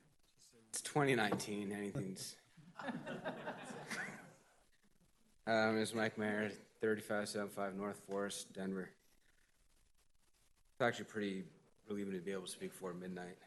I've been in the oil and gas industry off and on since 2003. After coming home from shipping out and attending Merchant Marine Academy, I was looking for work that was congruent with my training and engineering background. I mentioned that I worked off and on in the industry. In the summers, I worked for the U.S. Forest Service. Roughly 8 years were spent in the woods. Our division was tasked with everything from environmental rehab, species and habitat protection, to utilizing and building explosives for construction projects. Protecting the land as a public servant was a great opportunity to learn about the many diverse environmental regulations and how to implement them on a daily basis later in my career. Before starting my own business, which quite possibly be one of the biggest mistakes of my life, I was a superintendent for an oil and gas company. Not only was the job professionally and personally enhancing, it allowed me to see my actual potential in my field. It also allowed me to instill my knowledge of environmental regulation, soil reclamation, water quality, and best management practices to my crews. I've been to Texas, North Dakota, Pennsylvania, and obviously Colorado. And I was proud of our crews in Colorado and their personal commitment to ensure that we're doing the right thing. One of the reasons that our industry is decades ahead of other states is that the people that work in our industry really care about the land that we work on. Part of that is because our dedication to ensure that Oil and Gas Commission environmental policies are carried out. We ski, we fish, we camp, we hike, take part in Colorado activities. 2 years ago, I started my own company, and if it wasn't for oil and gas, I wouldn't have been able to do it. It gave me the network and financial backing to get going. We work on commercial building projects, service oil and gas rigs, radio towers, as well as nuclear facilities. We roughly spend $150,000 a year in the North Denver, Commerce City, Hudson area, and that money has been spent, obviously, benefits your local businesses, schools, and various departments. There's been a lot of discussion with development in urban areas. Places such as Long Beach, Beverly Hills, Los Angeles, Santa Barbara have all effectively been drilled, fracked, and developed. Beverly Hills had a rig going next to Beverly Hills High School until about 2 years ago. The employment reasons alone are reason to vote no. Our local trade schools, such as Emily Griffith and Lincoln Tech, depend on energy-related companies to ensure that their students can get good-paying jobs upon graduation. There's a lot more to the industry than a rig. Mechanics, concrete workers, iron workers, welders, HVAC techs, drafters, truck drivers, and I go on and on. Thank you. Thank you. All right, that takes us through our citizen communication portion of the evening. Move into the consent agenda. Come in after the sheet was taken? All right, then I'll go to the audience. Raise your hand if you came here wanting to speak so that I can make sure that I allot the time. That's 1, 2, 3, 4. All right, 4 people. This lady right here on the left side, left to me.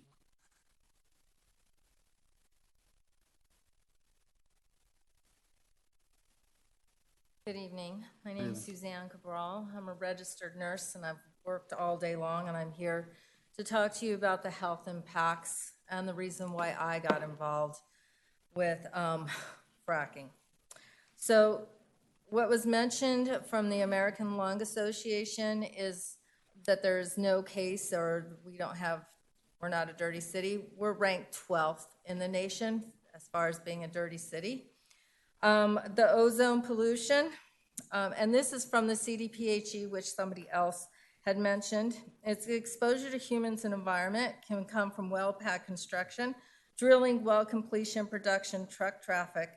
It's with particulate matter, dust, sand, and combustion, hydrogen sulfide and sulfur dioxide, nitrogen oxides, which all increase in respiratory and cardiovascular diseases. Sources of air exposure include venting, leaking, tank pipes, traffic combustion equipment, flares, and those are the VOCs. Secondary exposure is ozone. Fine particulate matter is caused from chemical reactions in the exhaust and with the extraction and burning of fossil fuels. This all increases respiratory diseases. The health risk can affect every system of the body. Pregnant women and children and teenagers are especially vulnerable because of their growing and developing brain, body, and nervous system. Other vulnerable people are the immune compromised and elderly. That's 65 and plus. All right, so from the CDPHE, short-term health effects reported by people living near oil and gas operations include irritation of the eyes, nose, throat, lungs, skin, other symptoms like headaches, dizziness, nausea, and vomiting. Some people also report sleep disturbances or anxiety. There's growing information about long-term health effects, and the amount of scientific literature is growing. So specifically, some of these things we have the hydraulic fracturing in infant health, found a significantly higher risk of negative birth outcomes for babies born to mothers living within a kilometer, which is 3,280 feet. Association between unconventional natural gas development and the Marcellus Shale and asthma exacerbations, and that was done by Johns Hopkins, and there's a 4.7 time risk of exacerbations of all forms of asthma.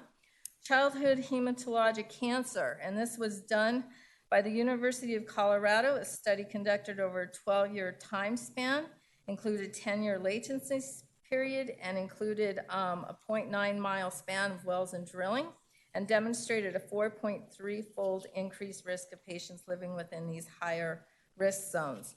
So I implore you to make an educated decision and work within the law and your new authority with SB 181. Thank you very much. Have a good evening. All right, I have 3 people on the right. Raise your hands again.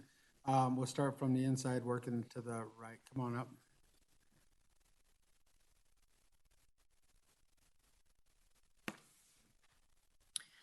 Good evening, Mayor and council members.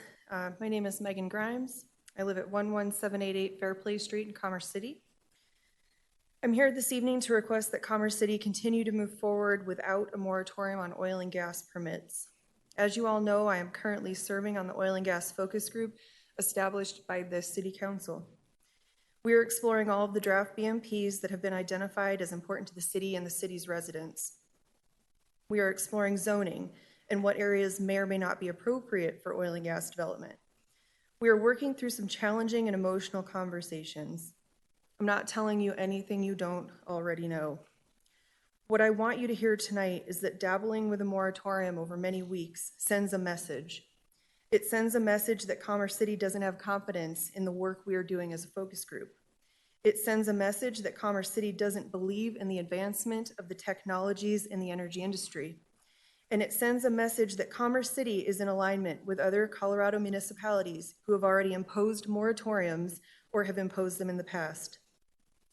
There are ways to balance this challenging road before us without putting an entire industry in the penalty box.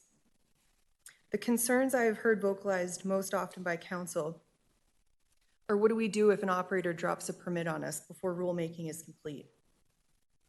I would offer that conditions of approval would likely cover the gaps on anything that isn't already covered by the BMPs laid out and being discussed to potentially become code.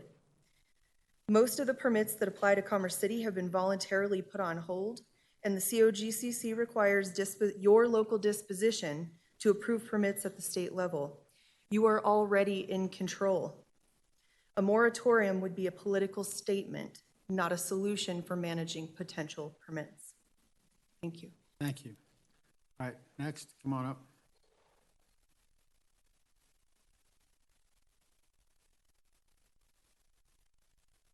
Honorable Mayor and esteemed council, thank you very much. My name is Esteban Romero. I live at 2631 Xavier Street, Denver, Colorado. I thank all of you coming out tonight and listening to us, and I thank everyone being here as well. I'm very, very grateful to be born in this country, the United States of America, and be a native of Colorado. I went to high school not too far from, right up the street from here. And I say I'm very thankful for oil and gas. I'm thankful for the stints that my uncle has in his heart. That would not be possible. I'm thankful for what we have. I'm very thankful. I have family that's been displaced from Venezuela because of bad legislation. So I come to you, I really ask you to look into this, because a quality community for a lifetime, that is very important. And bad legislation could lead to something that we can't fix. Thank you. Thank you. One other person, come on up.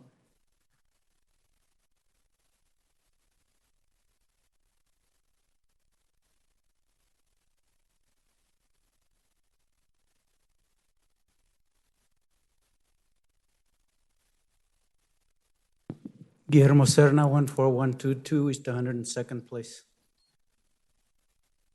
Time. You made a good decision for one well. There's 3 of you up there that made the decision for a moratorium for one well because the community wanted input. You made a good decision then for one well, but yet we're trying to make a big deal out of moratorium for 300 and some wells. There's a reason for 181, is to give the cities, the counties, the state, because each one has its own culture. It's not to stop oil from being taken out. It's the rules to protect the cities, to protect the counties. Your county set a good example.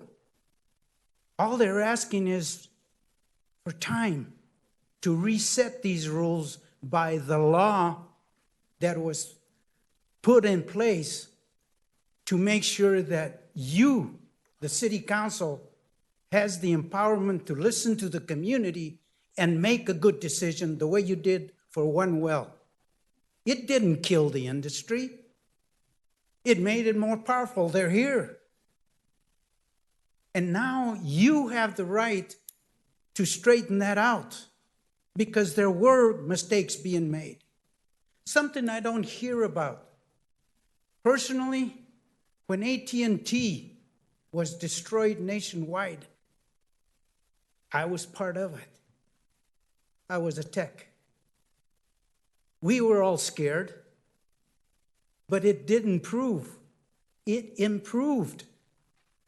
The competition helped, okay? But we made it through. It's not being scared of not having a job or this or that. It's how the companies that these people that may or may not lose their jobs, which they won't, how they are trained to go into the future for the benefit of Commerce City, Mayor. You made a good decision then. It doesn't take much in the integrity and the legacy that you have to make it for the city of Commerce City. $300 million that were spent for the infrastructure from the old town that is really not going to receive that much. 2 people here, they were too young to know what was going on. Thank you. So make the right decision. All right, is there anyone else?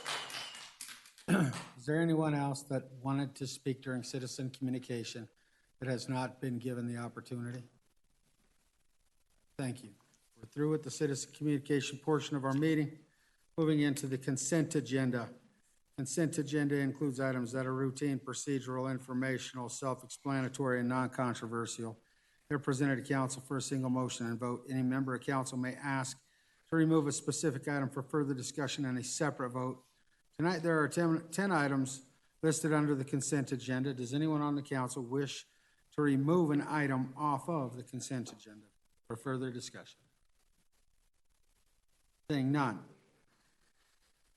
I'm open for a motion. Mr. Huseman. Motion to approve the consent agenda as presented by council as seated. Thank you. Mr. Madera. Second. Motion and a second to approve the consent agenda. Will the attorney please read the titles? The minutes of June 3rd, 2019, Ordinance 2211, an ordinance amending the 2019 budget of the City of Commerce City, Colorado by appropriating a portion of the unencumbered fund balance to the CIPP fund and transferring a portion of the unencumbered fund balance in the general fund for costs associated with the DIA mitigation project and property acquisition on the south side of East 88th Avenue in Commerce City and authorization of the expenditure thereof. Ordinance 2212, an ordinance amending the 2019 budget of the City of Commerce City, Colorado by transferring $1.45 million from the 2K fund balance in the general fund to the CIPP fund for costs associated with the Veterans Memorial Park renovation project and authorization of the expenditure thereof. Resolution 2019-60, resolution waiving development-related and other city fees for certain nonprofit organizations and authorizing the rebate of use tax collected for certain new development by or for certain nonprofit organizations in the City of Commerce City. Resolution 2019-61, resolution authorizing additional professional engineering and technical support services for Jacobs Engineering Group, Inc. Resolution 2019-62, resolution authorizing additional professional engineering and technical support services by Michael Baker International, Inc. Resolution 2019-63, resolution approving an intergovernmental agreement for the November 5, 2019 coordinated mail ballot election.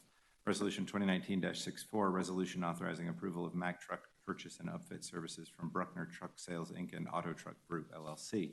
Resolution 2019-65, resolution authorizing intergovernmental agreement between the City of Commerce City and Adams County School District 14 for school resource officers. Resolution 2019-66, resolution authorizing intergovernmental agreement between the City of Commerce City and Brighton School District 27J for school resource officers. All right, thank you. I'll ask for a roll call vote.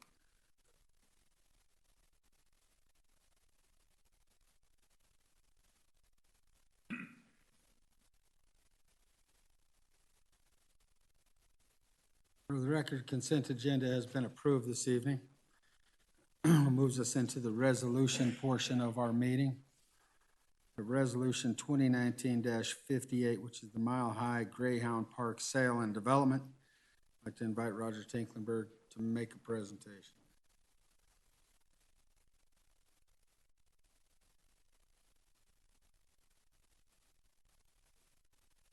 Honorable Mayor and City Council, in light of the time, do you want me to go through the full presentation? Up to the council.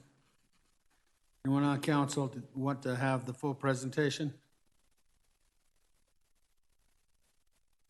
Mr. Guardiola would like the full presentation. I think it's important for our residents to see the presentation. Very well, I will proceed.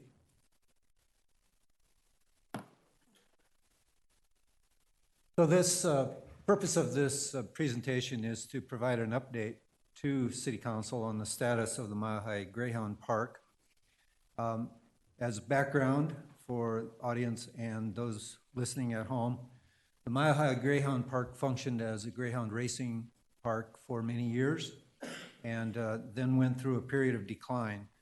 And when near the end of the operation, it ceased operation as a pari-mutuel racing track and was simply proceeding with an attempt at basically allowing off-site betting, and that turned out to not be successful as well, and its restaurant was not supporting the operation. At that time, there was interest from commercial, industrial type of commercial businesses in purchasing the dog track and putting logistics and industrial uses on the property. And therefore, the City Council, sitting as the Urban Renewal Authority, purchased the property, proceeded to demolish the structures on it because of their dilapidated condition. And part of that was a finding of asbestos in the structure as well as asbestos that had been landfilled on the site. And so all of that was cleaned up. And the city made a loan to the Urban Renewal Authority to be able to finance both the purchase and the cleanup.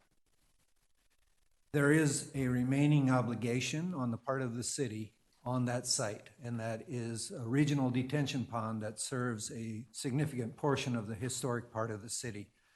That pond has an estimated cost of $2 million for construction and approximately another $500,000 for design and contingency. There is also a request from the Urban Renewal Authority for, actually, let me back up. There's a request from the master developer via the Urban Renewal Authority for funding the gap in financing for the low-income housing tax credit portion of the facility. And that would be for income qualified housing, which is a small portion of the overall total residential development that is to occur. So the purpose tonight is to ask Council's action on the resolution approving the purchase and sale agreement with the escrow agreement, which is attached. And the reason for that action by the City Council is that the escrow agreement requires signature from the city, and the escrow agreement is incorporated into the purchase and sale agreement, which actually is between the Urban Renewal Authority and Del West. So the action since the last update, the Commerce City Urban Renewal Authority amended the master development agreement with Regen so that Del West is now the master developer. The negotiations occurred on the purchase and sale agreement, the escrow agreement, the modified master development agreement, and the owner's representative agreement. All four agreements were scheduled for the Urban Renewal Authority Board action earlier this evening, and the approval was to proceed. The purchase and sale agreement calls for Del West's $9.5 million from the purchase of the residential land to be escrowed. And that escrow, as shown below under the escrow agreement, is for constructing the public infrastructure. That public infrastructure includes streets as well as water, sewer, storm sewer, and on-site detention. The purchase and sale agreement also calls for the city's $2.5 million for the stormwater detention pond to be escrowed. So it's in the same escrow, but in a separate account. And that would be for the construction of the regional detention pond, because the regional detention pond serves only a small sliver of the urban renewal property, the former Mile High Greyhound Park.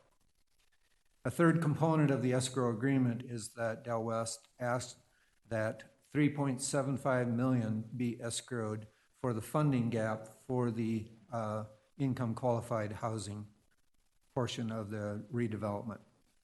So therefore, the escrow agreement must be signed by the three entities, the city, the Urban Renewal Authority, and Del West. And what that does is it directs how the three escrow accounts are to be used and when the money may be released to Del West, because Del West will be constructing the horizontal infrastructure. The escrow agreement also determines how the escrow deeds are handled if the Urban Renewal Authority exercises the right to repurchase portions of the property. And I'll explain that a little bit more. Del West will have the right and obligation to develop the commercial area. That's for 5 years.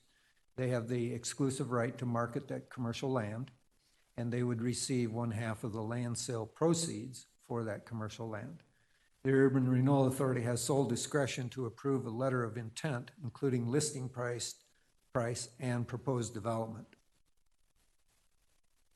The Master Developer Agreement also contains a schedule of deadlines. So the infrastructure construction must start by July 2020. That's the outside hard date, drop dead date, if you will. Their intention is to start that sooner. The pond must be completed within 18 months of the closing date, and single-family construction is to start by January 1st of 2021. The income qualified housing is to start by February 1 of 2021. They must construct the affordable housing within 10 years of when the $3.75 million is escrowed by the Urban Renewal Authority. The Urban Renewal Authority keeps all of the increment taxes received over the plan's 25 years, with the exception of 3% that would go to Regen for compensation for their past expenses, as well as serving as the owner's representative on the project. Del West must also go through the public art process and construct the project art. And if they don't perform by the deadlines, then the Urban Renewal Authority can repurchase land where they have not performed by those deadlines. If Del West uses all of the $9.5 million and isn't done with horizontal infrastructure, they bear the rest of the cost. If Del West completes all horizontal infrastructure and there is money left in the $9.5 million, it goes into the rest of the project. If Del West completes the regional stormwater facility and dollars are left in the $2.5 million of the escrow, it also goes into the project. The note on that is that they are proceeding at risk if the costs go over the money that is escrowed, but the reward is that if they keep it under the amount escrowed, then it goes to the rest of the project. The Urban Renewal Authority remedies are that there's a 90-day notice and cure period. Another remedy is to terminate the Master Developer Agreement. Another remedy is to seek enforcement by injunction. And there's also cure and redeveloper indemnifications, and there's the right to repurchase. In terms of the owner's representative agreement, the parties are the Urban Renewal Authority and Regen. The owner's representative agreement is paid for by TIF. Reimbursement for expenditures to date are $331,000 and some odd dollars, and he has requested $5,000 per month for owner's representative services going forward. The last portion is not paid until the increment is received by the Urban Renewal Authority, so that places that reimbursement at risk that the project will perform as structured. Ongoing work examples are to assist in negotiations on the purchase and sale agreement, escrow agreement, and the master developer agreement, approve infrastructure engineering plans, monitor development infrastructure construction progress, and that means to actually on-site determine how much has been constructed in order to be able to sign off on escrow payment draws, because those payments are not made until the determination has been made that the payment is warranted. In that role, he will also advise the Urban Renewal team and submit monthly reports on the developer progress. The owner's representative agreement automatically terminates when Del West completes all the horizontal infrastructure and starts their vertical construction. And the Urban Renewal Authority may terminate early and at any time upon 10 days written notice with or without cause. So now to give you a little more detail about the regional detention pond. The existing pond capacity is 29 acre-feet of storage of water. It is supposed to serve 384 acres surface area within the city. And to be able to do that in a 100-year event, that requires the pond to be expanded to 45 acre-feet. So that nearly doubles the size of the area. Well, 1.5 times, I should say. The pond does serve the Boys and Girls Club, but only a small sliver of the remaining Mile High Greyhound Park site.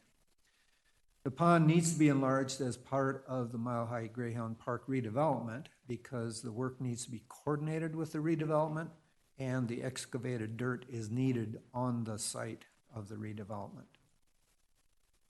This map just is an aerial photo, satellite photo, basically showing the area of the former dog track. You can still see the oval track where the dogs raced, and then the large gray area was the parking area.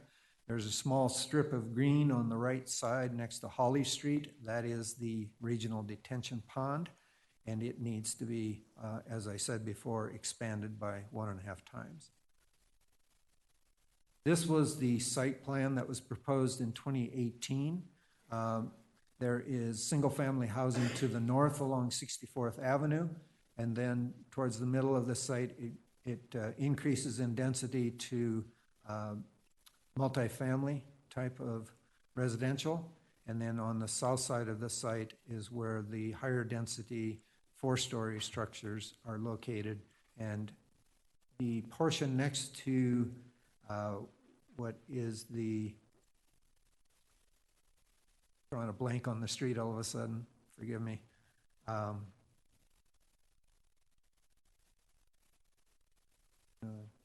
Along the commercial development where King Soopers is located, sorry.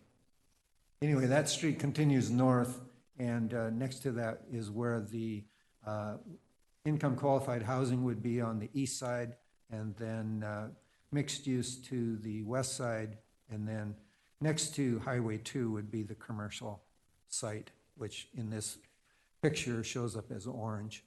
And then north of that is the institutional training facility. So giving you an update on the income qualified housing portion, the redevelopment plan calls for this housing specifically. Also, the intergovernmental agreement with Adams County calls for 150 units of income qualified housing.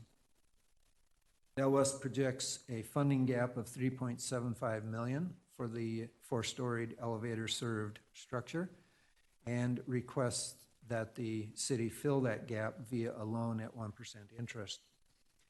As discussed in the Urban Renewal Authority meeting earlier, we are exploring other alternatives in terms of funding for that so that it does not necessarily require all of the money to come from the city. We've requested that Adams County assist with that gap, and we will have to see what is left after exploring these other options, and the remainder would need to come from the general fund if we receive any outside assistance.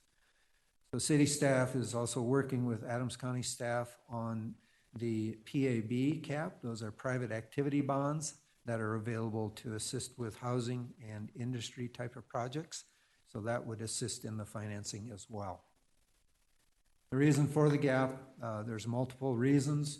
Higher density product requires or means higher construction costs per unit because of elevators, some concrete versus wood in terms of the structure, as well as structured parking underneath the residences. Also, rising interest rates have reduced the amount of available debt because of fixed revenue. Tax reforms have reduced the value of the LIHTC tax credits. Construction costs are at historic highs, And also the area median income restricts the income levels, or restricted income levels, are rising slower than costs and interest rates. Many affordable projects are tax exempt, and so that removes a source of TIF revenue from the project, which could have helped otherwise. So there are some gap funding options for the LIHTC funding gap. One is a general fund loan to the project with loan repayment. Another would be a city general fund loan to the Urban Renewal Authority, which in turn would loan it to the project with loan repayment. The purchase terms involve $9.5 million for all of the residential land, and all $9.5 million is to be escrowed for public infrastructure construction. And as I mentioned before, here's the name. It's located at the northeast corner of 62nd Avenue and Parkway. The construction is to begin in 2020, and at closing, the city must escrow the $2.5 million for the regional stormwater facility, and the request is for the $3.75 million to be also escrowed for the affordable housing. In the transaction at closing, the Urban Renewal Authority would convey blocks 3 through 13 of the redevelopment project to Del West. These are the blocks, so you can see 3 through 13 are located basically surrounding Parkway and to the east. This is the 2019 site illustration. It is, again, same general concept of single-family homes along 64th Avenue, then gradually increasing density as you go south with highest density on the south side. Parcel F is shown blank, Parcel B is shown blank, and Parcel A is shown blank because those are still going through architectural design work. But the overall concept is similar. Again, this site illustration will probably change as they get further into the design. So I don't want to mislead anyone with the concept that this is locked in and permanent. Are there any questions?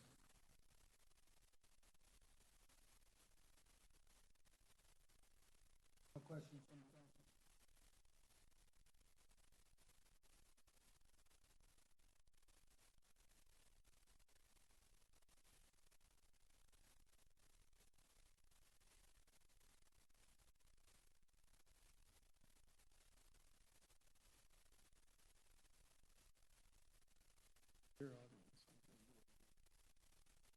Is there anyone in the audience who would like to come forward and speak on this agenda item? Seeing none, I'm open for that motion. Mr. Huseman. I'd like to make a motion to approve Resolution 2019-58. You. Mr. Madera. Second. A motion and a second. Will the city attorney please read the title? Resolution 201958, resolution approving matters relating to the sale and development of authority property at the former Mile High Greyhound Park, including an amended and restated phased redevelopment agreement for the former Mile High Greyhound Park and a purchase and sale agreement, and providing for other related matters. Thank you. All those in favor signify by saying aye. Aye. Opposed, say nay. Nay. Motion's carried. You want a roll call? Yeah, or Okay. or just tell me who the nay votes or. Nay votes. Raise your hand, please. Two? 2 nays. Thank you. That's all I needed. All right, next is Resolution 2019-68. It's a request for exclusion from the Buffalo Highlands Metro District. Hinklenburg is going to run us through that one as well.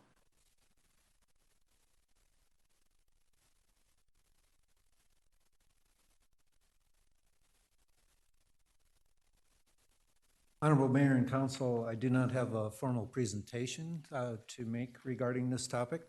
The reason it came about is a proposal to move the costs of the homeowners association within this development to the Metro District, And the implication of that is that it spreads the costs over all of the properties via the mill levy that is imposed by the Metropolitan District.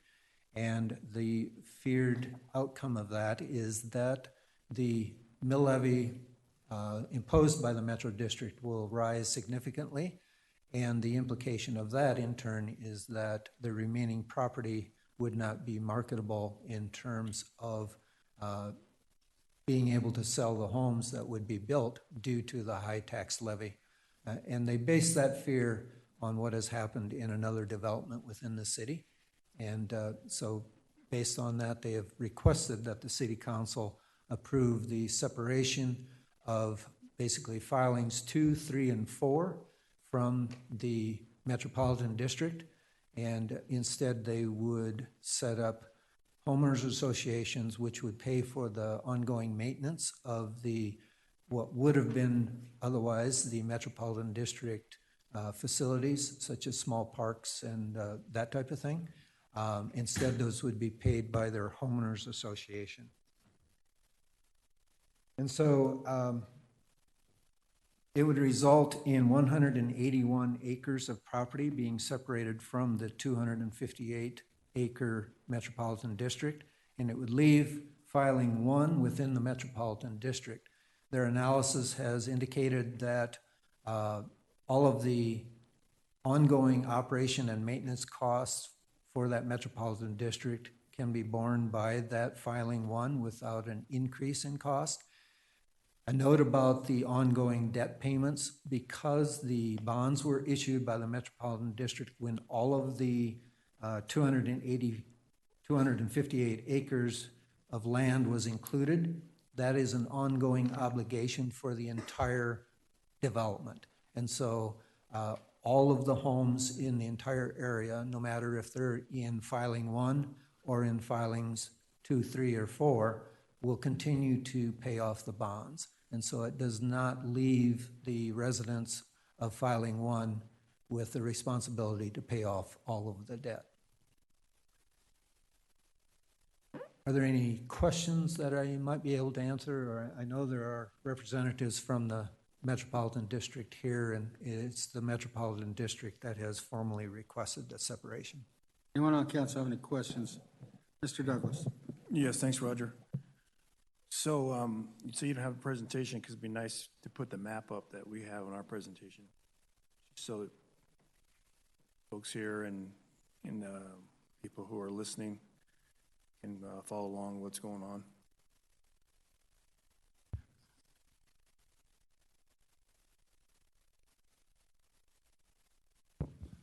Perhaps we could move on to any other questions while we pull the map up.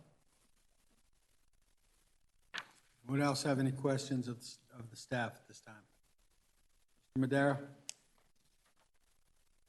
So how does this affect the Metro District Service Plan, since it would have been originally created to include the entire property? In terms of the cost, it does not increase the cost of the Metro District because they would be moving the cost for facilities in the other filings. They would be paying for those with the homeowners association instead. And so it does not increase costs for the remaining residents in the Metro District for filing 1. In order to allow Mr. Tegelenburg to keep working on that part, I would just say the request to council is pursuant to the service plan's provisions regarding the manner of excluding property. As I believe was noted, the existing debt issued pursuant to the service plan would still attach to these properties, so they would continue to pay that debt off through property taxes, but no future debt that would be issued would be impacted, and the issuance of anything pursuant to that in the future would be up to the current district, but subject to the limitations of the property that remain included. Any future operations and maintenance charges or taxes would apply only to the properties remaining in that district, but the level of services provided would be limited because of the tracts that are removed from the purpose of ongoing operations and maintenance. So who would serve the tracks that have been withdrawn? As proposed by the property owners that are planning to, excuse me, that are proposing to remove, who could likely explain better. That would be done through whatever future development plans are proposed, through some operation by those property owners. I don't know that a solution has yet been proposed. And then,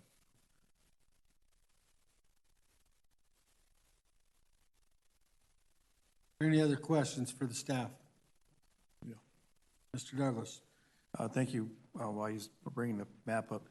So if you have filing 1, which is the Metro District, filing 2, 3, and 4 would be HOAs, correct? So why couldn't Metro, the filing 2, get that going? And each one of these filings, why can't they just be separate Metro districts? And that way, when Metro District 1's paid off, they're just paying for HOA fees and operating maintenance, but their portion of the taxes would be paid for because those lots would be constructed and filled, and that portion of the Metro District that they paid for would be paid off, and then it's just ongoing maintenance and operations where filing 2, 3, and 4 would pick up, and then they would be responsible for the cost of construction for their district. I believe when the district was first formed, I think in 2002, and then amended in, I think, 2015, its purpose was to provide improvements for the whole area in addition to other matters, including to repay the city for the cost of a loan issued to construct 96th Avenue. So that's a benefit that accrued to the entirety of the development. So we're not dealing with a situation where we're forming new districts. Yeah.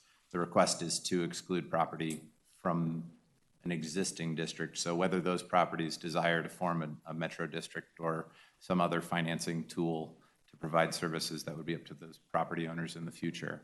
But for filing number 1, the district would remain, and as I understand, is if not built out, close to being built out. But the property owner could explain how they intend to manage the remainder of the property, or perhaps their intent in doing so. Yeah, it'd be nice. I mean, I'm sure they're here to explain that, because how many years are they into this? I mean, it's, what, 30-year service plan with the city? I don't have the service plan in front of me, but that sounds consistent with the term of the debt, what it should be. However, that debt will remain, but it won't increase. The property, the costs of those improvements would continue to be borne by all property that was previously included. Okay. Mr. Huseman? All right. I just want to remind the council, this is not a public hearing, and we can ask the applicant or the property owner, not because they're just asking for exclusion, can ask them to come up here in a second. Is there anyone in the audience who would like to address the council on this resolution? Seeing no one, I'd ask if the property owners for Buffalo Highlands would like to come up and answer some of the council's questions before we make a motion. Mr. Thank you. Hollard. Mayor, City Council, my name is Roger Hollard. I live at 4663 South Fountain Circle, Littleton, Colorado, 80127. I'm here on behalf of the property owners who are seeking the exclusion of the properties. Would you like me to give you a quick overview from our perspective before you ask questions, or would you just like to ask questions? No, that'd be great. Okay. Essentially, what we've run into is there is a management company out there who is come and is seeking a recall election against the sitting board. The MO of this particular management company is that he is working to take over metropolitan districts. We have a metropolitan district in the city of Thornton where this is front and center. It's happening, and it's happening in other places with this management company. Our fear, and this is a real fear, dealing with the home builder community, is they see this as a significant threat. So it's making it complicated to engage the home builders to finish the community, filings 2, 3, and 4. Filing 2 is underway now with Lennar and Meritage Homes. They're seeking to de-annex from the district. Filing 3 is a property that Lennar is going to be purchasing from the underlying developer, but right now they've put that purchase on hold because of the uncertainty. Filing 4 was under contract, is no longer under contract, and these reasons are part of the reason it's not under contract. The situation that we find ourselves with is how to effectively satisfy the debt that's been issued for this entire Buffalo Highland Metropolitan District area, while seeing progression of development occur. And right now, with the debt that's issued, all of the properties have the obligation to repay the debt. What is overlaying that as well is an operations and maintenance component of the Metro District. One of the strategies of this management company is to charge exorbitant fees, elevate the cost to builders and developers in order to do we're not sure what. We've been trying to understand exactly what is behind the actions of this management company, but we've been so far unsuccessful. We don't know exactly why he does what he does, but we see the threat as immediate. And we felt that the best solution for this community to develop the way it needs to do that is for us to de-annex those filings 2, 3, and 4. First thing that happens with that is the debt still sits on those properties. Everybody who buys there, regardless if they're in the Metro District or not, they have the obligation to pay the debt. That's a very clear statute in law, and that's understood.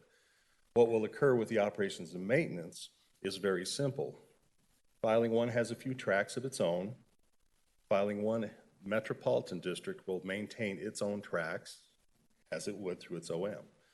Each of the additional filings, filing 2, filing 3, and filing 4, have their own set of tracks. Each of those filings will set up an independent homeowners association that will charge a fee to maintain those tracks. So essentially, it's kind of a wash from our perspective, and the equity is built in. You're not maintaining the other guy's tracks, they're not maintaining yours, and the overall debt is being satisfied. We believe that by doing this, what we'll do is level the playing field so to make sure that this development moves forward and progresses like it should to build out. If it doesn't build out according to the projections, then the bondholders have some risk, because assessed valuation is how you pay those down. So we're doing this as a means to level the playing field, make sure the community moves forward, and essentially is able to retire the debt and see that happen. And then if this management company does want to take over Buffalo Highlands Metropolitan District, which is very clear he's going to, he will do that, and filing 1 will be basically the operations side of that. So that's a real broad overview. It's kind of simple, but it's kind of complicated at the same time. So hopefully I relayed that well, but please ask me any questions. There are a couple questions. We'll start with Mr. Huseman. Thank you, Mayor. You mentioned a recall election. Is there a cost associated with that recall election? Yes, we estimate that that could cost up to $100,000, which is funds that the district currently doesn't have. And thank you for asking that question, because one of the intentions is to avoid that expense on the district and on the homeowners who live there. Is once these parcels are excluded from the district, then the board will resign. With the resignation, then the new board can be appointed without having going through the expense of a recall election. We'll stand aside, and hopefully the new board is competent to manage it.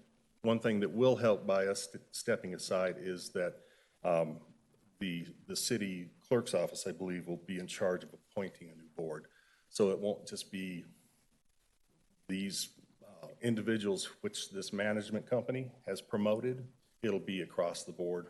People will be able to apply, and based on their qualifications, the city clerk will be able to appoint to the board so that management will be run accordingly.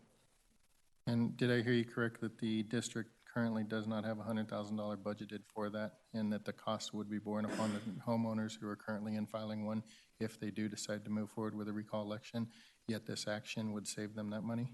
Yes, that is correct. The bonds that were taken out cover for the development of the entire area, so homes that are constructed in filing 2, 3, and 4 will be on the hook to continue to pay the bonds in the Metro District, even though they're excluded from the day-to-day operations of the Metro District? Yes. Okay. And you indicated that if this action doesn't happen, that the future development is at risk of not occurring, so therefore more homes may not be built there, and the homeowners who currently have homes there would continue to have to fund the entire bond repayment instead of having the help of the future homes that are being constructed. Is that correct? Yes, that's correct. Okay. So your action is actually to provide stability at the property, as well as your action is also to try to make sure that everybody is paying their fair share? That is correct, sir. Okay. Why is it that you feel that this management company is trying to take over your district in this manner and put you into this position? I'm sure that sure they want to, manage more districts. That's how they get revenue. But is there another part of this story that we're not hearing through this presentation? We're not sure exactly what's behind him. We have heard as well that he is not an advocate of metropolitan districts for funding infrastructure. He believes that that is an improper thing to do. Unfortunately, for the purposes of what has happened here today, the debt has already been issued. So the debt is out there. It needs to be retired. What's the best effective way to do that? In the experiences I've had with the management company, like I said, it's not very clear what his agenda is, but it is it's very pointed to get the developers off the boards, to do whatever he can to disrupt community, to unwind the community, to charge additional fees. Right now, I believe in the district I mentioned in Thornton, he has currently expended the entire year's budget in management fees in the first, I believe, 4 months. So they've got to come up with additional fees to pay this guy. Very disruptive influence for the communities to develop out as they need to. So we're looking for a method to take the teeth away from that so that we can actually see the community develop like it needs to see the debt retired appropriately. And he can, if he wants to be the manager of the Metro District, which controls filing 1, that's up to the homeowners there. Okay. Would he be available to also submit for a contract to file or to manage the HOAs? It'll be in filing 2, 3, and 4, or would he be excluded from that? No, he would be. In fact, we've talked about why doesn't he just do what all management companies do and submit a bid, a proposal to manage and do it the appropriate way, as opposed to subvert the whole process of where he's at. So he would be.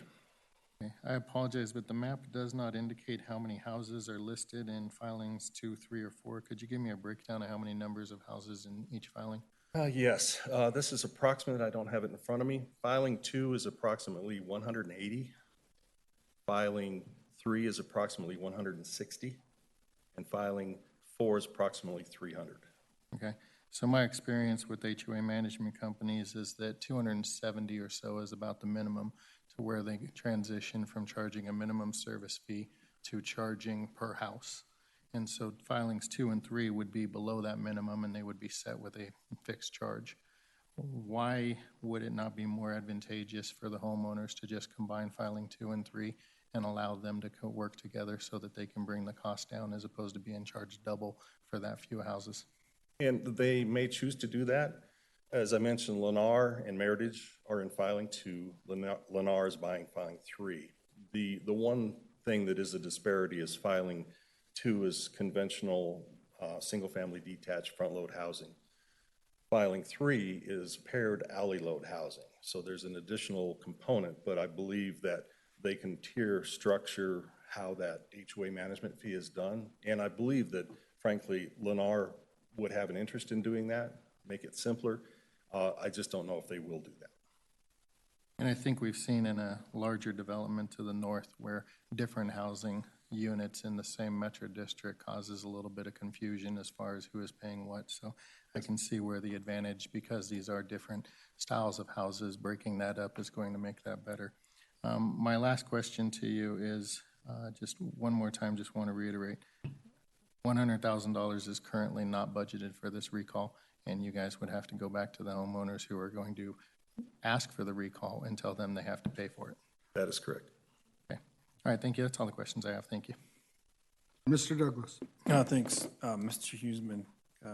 Councilman Huseman asked a few questions that I was going to ask, especially on the filing the number of lots. Now, filing 1, the Metro District, how many homes are there? There are 165. 165, okay. And then within that filing, what's the cap on your Metro District, I mean, the mill levy? The mill levy is, I believe it's 55 approximately. It was 50, and then this was a Gallagherized situation. So I believe it's at 55 is currently what the debt mill levy is. I believe from an O&M, I believe it's 15 on the O&M. 15, okay. All right, so basically if this Metro District area was paid off, then the continued portion would be 15 mills that people would have to take care of, correct? Yeah, assuming that the Metro District wants to keep the management underneath a tax basis as opposed to turning into a fee basis. Okay. And then total build out, what do you estimate the total build out would be, total cost?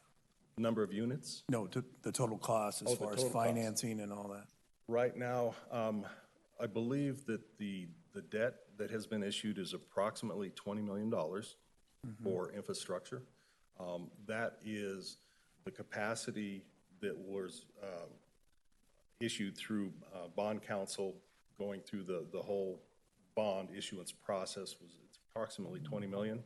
Okay. And that is all the capacity that the community has for debt. All right. And as far as payment, the interest rate, is it set?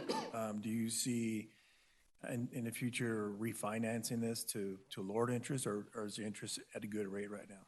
Well, the smart Metro District always looks at its options to refinance. At some point, your assessed valuation gets to the point where your risk goes down and you can refinance.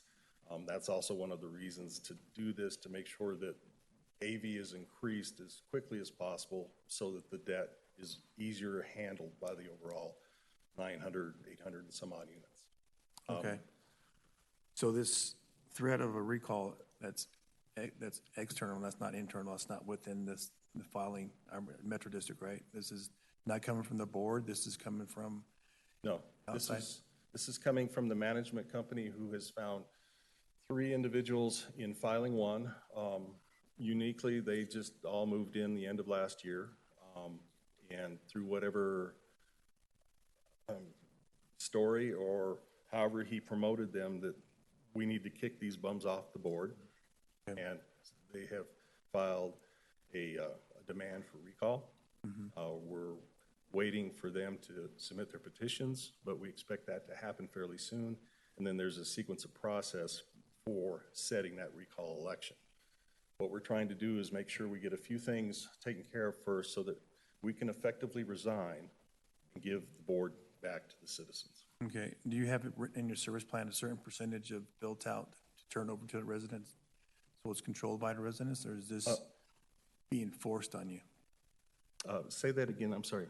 In your service plan, do you have a certain requirement of built out of residential area, residential lots? So say, for instance, if it's 60% built out, then it gets turned over to residents. Well, it's an election process with the Metro District, so there are election seasons that do happen. He's seeking, this management company is seeking to kick out the board prior to that normal attrition occurring. And right now, I don't know how many citizens are living in the community, if that's part of your question. Filing 1 is largely built out. It's not completely closed. Houses have been started in filing number 2. So I believe it's around 120, roughly, homes that are occupied by citizens right now. And number of board members? The number of board members, it's a 5-seat board. There are currently 4 board members. Okay. Thank you. Mayor Ford, may I just note a couple items just because I had the service plan in front of me? Sure. For the council's reference as well. If there is a vacancy on the board, if there are no directors, I believe it would be the council ultimately also that would be tasked with that appointment process, probably through your standard board and commission process. The district, as mentioned, has a debt max mill levy of 50, which gallerized up to 55, and while the current O&M mill levy may be 15, I haven't checked. I don't believe that the service plan contains a cap on that, so it would be, and that's just glancing at it, that would be up to the district board, however it is reconstituted in the future, for them to determine. Thank you. Mr. Huseman, you have more? Thank you, Mayor. One comment to my colleague to my right. District elections are typically held in May of the even year. And so unlike an HOA where it automatically flips over to homeowner control, people need to actually get appointed or voted into the district May of that year. So depending on where those terms would line up would depend on where that election is going to come up. I had a follow-up question. You said that $20 million in debt was issued? Yes, it's approximately 20 million. How much of that $20 million has been spent already?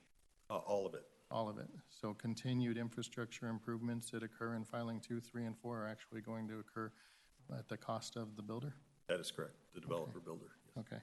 So 20 million over 168 homes that are currently built in filing 1, plus the 160, 170 homes that are in filing 2, versus $20 million over 800 homes for the entire district.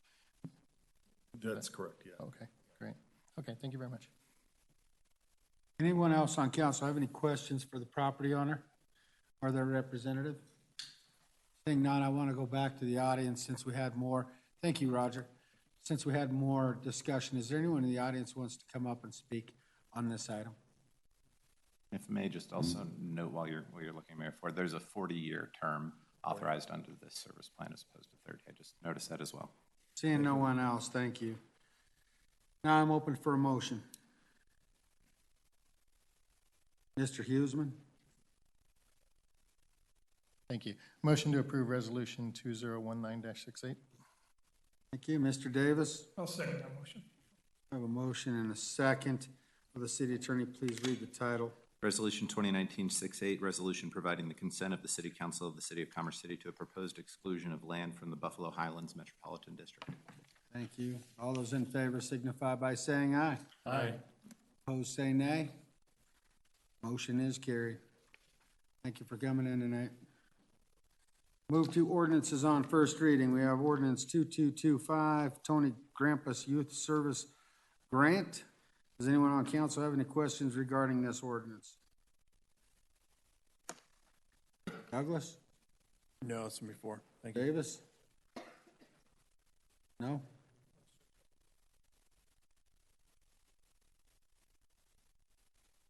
If not, is there anyone in the audience who'd like to speak on this matter? Seeing no one, I'm open for a motion. Mr. Teeter. Make a motion to approve ordinance 2225, on first reading. Thank you. Is there a second? Huseman. I second the motion. I have a motion and a second. City Attorney, please read the title. Ordinance 2225, an ordinance amending the 2019 budget of the City of Commerce City, Colorado by the recognition of the Tony Grampus Youth Services Grant Funds in the amount of $57,870 for the support of the Youth EPIC program and the authorization of the expenditure thereof. I'll ask for a roll call vote.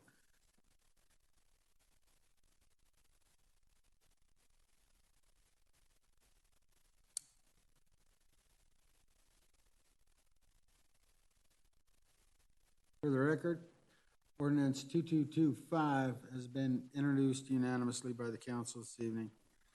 We move to ordinance 2226, Walmart Community Foundation Grant. Does anyone on council have questions regarding this ordinance? Seeing none, is there anyone in the audience who would like to speak on this ordinance? Seeing none, I'm open for a motion. Councilwoman Frank. I motion to introduce ordinance 2226 by council as seated. Thank you. Mr. Davis. Second that. A motion and a second. Will the city attorney read the title? Ordinance 2226, an ordinance amending the 2019 budget of the city of Commerce City, Colorado by the recognition of the Walmart Community Foundation grant in the amount of $4,000 to be used for public safety and the authorization of the expenditure thereof. Thank you. I'll ask for a roll call vote.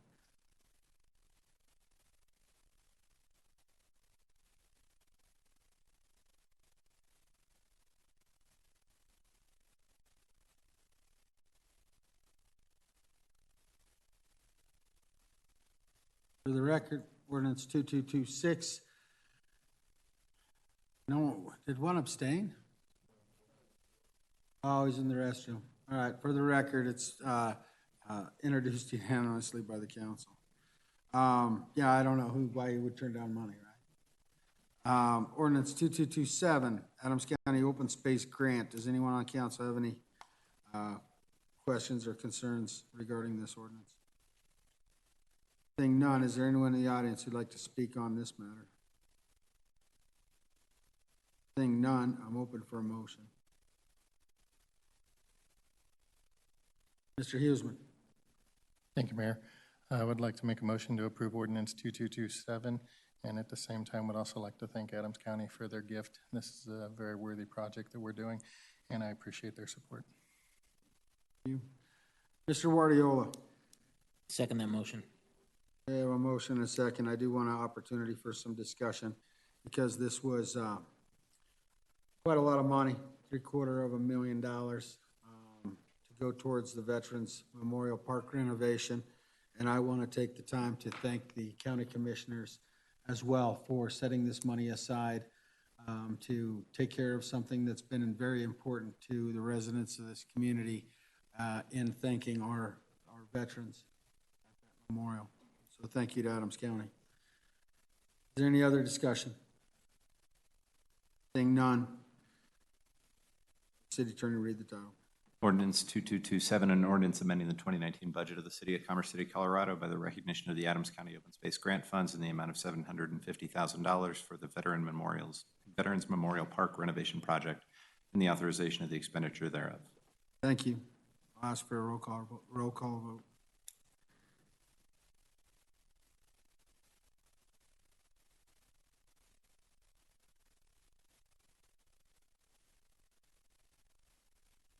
For the record, ordinance 2227 is introduced unanimously by the City Council this evening.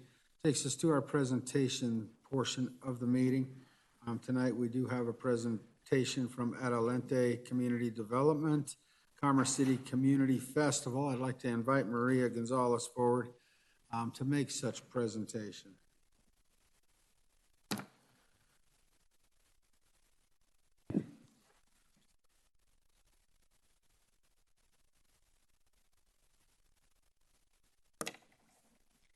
Good evening, Mayor, members of council. Maria Gonzalez, 7296 Magnolia Street, President and founder of Adelante Community Development. And tonight I am here to present hopefully some positive engagement. Inspired by Derby Days, some of you might know Derby Days was an event organized by Community Enterprise for several years, and it has not happened in Derby for about 5 years.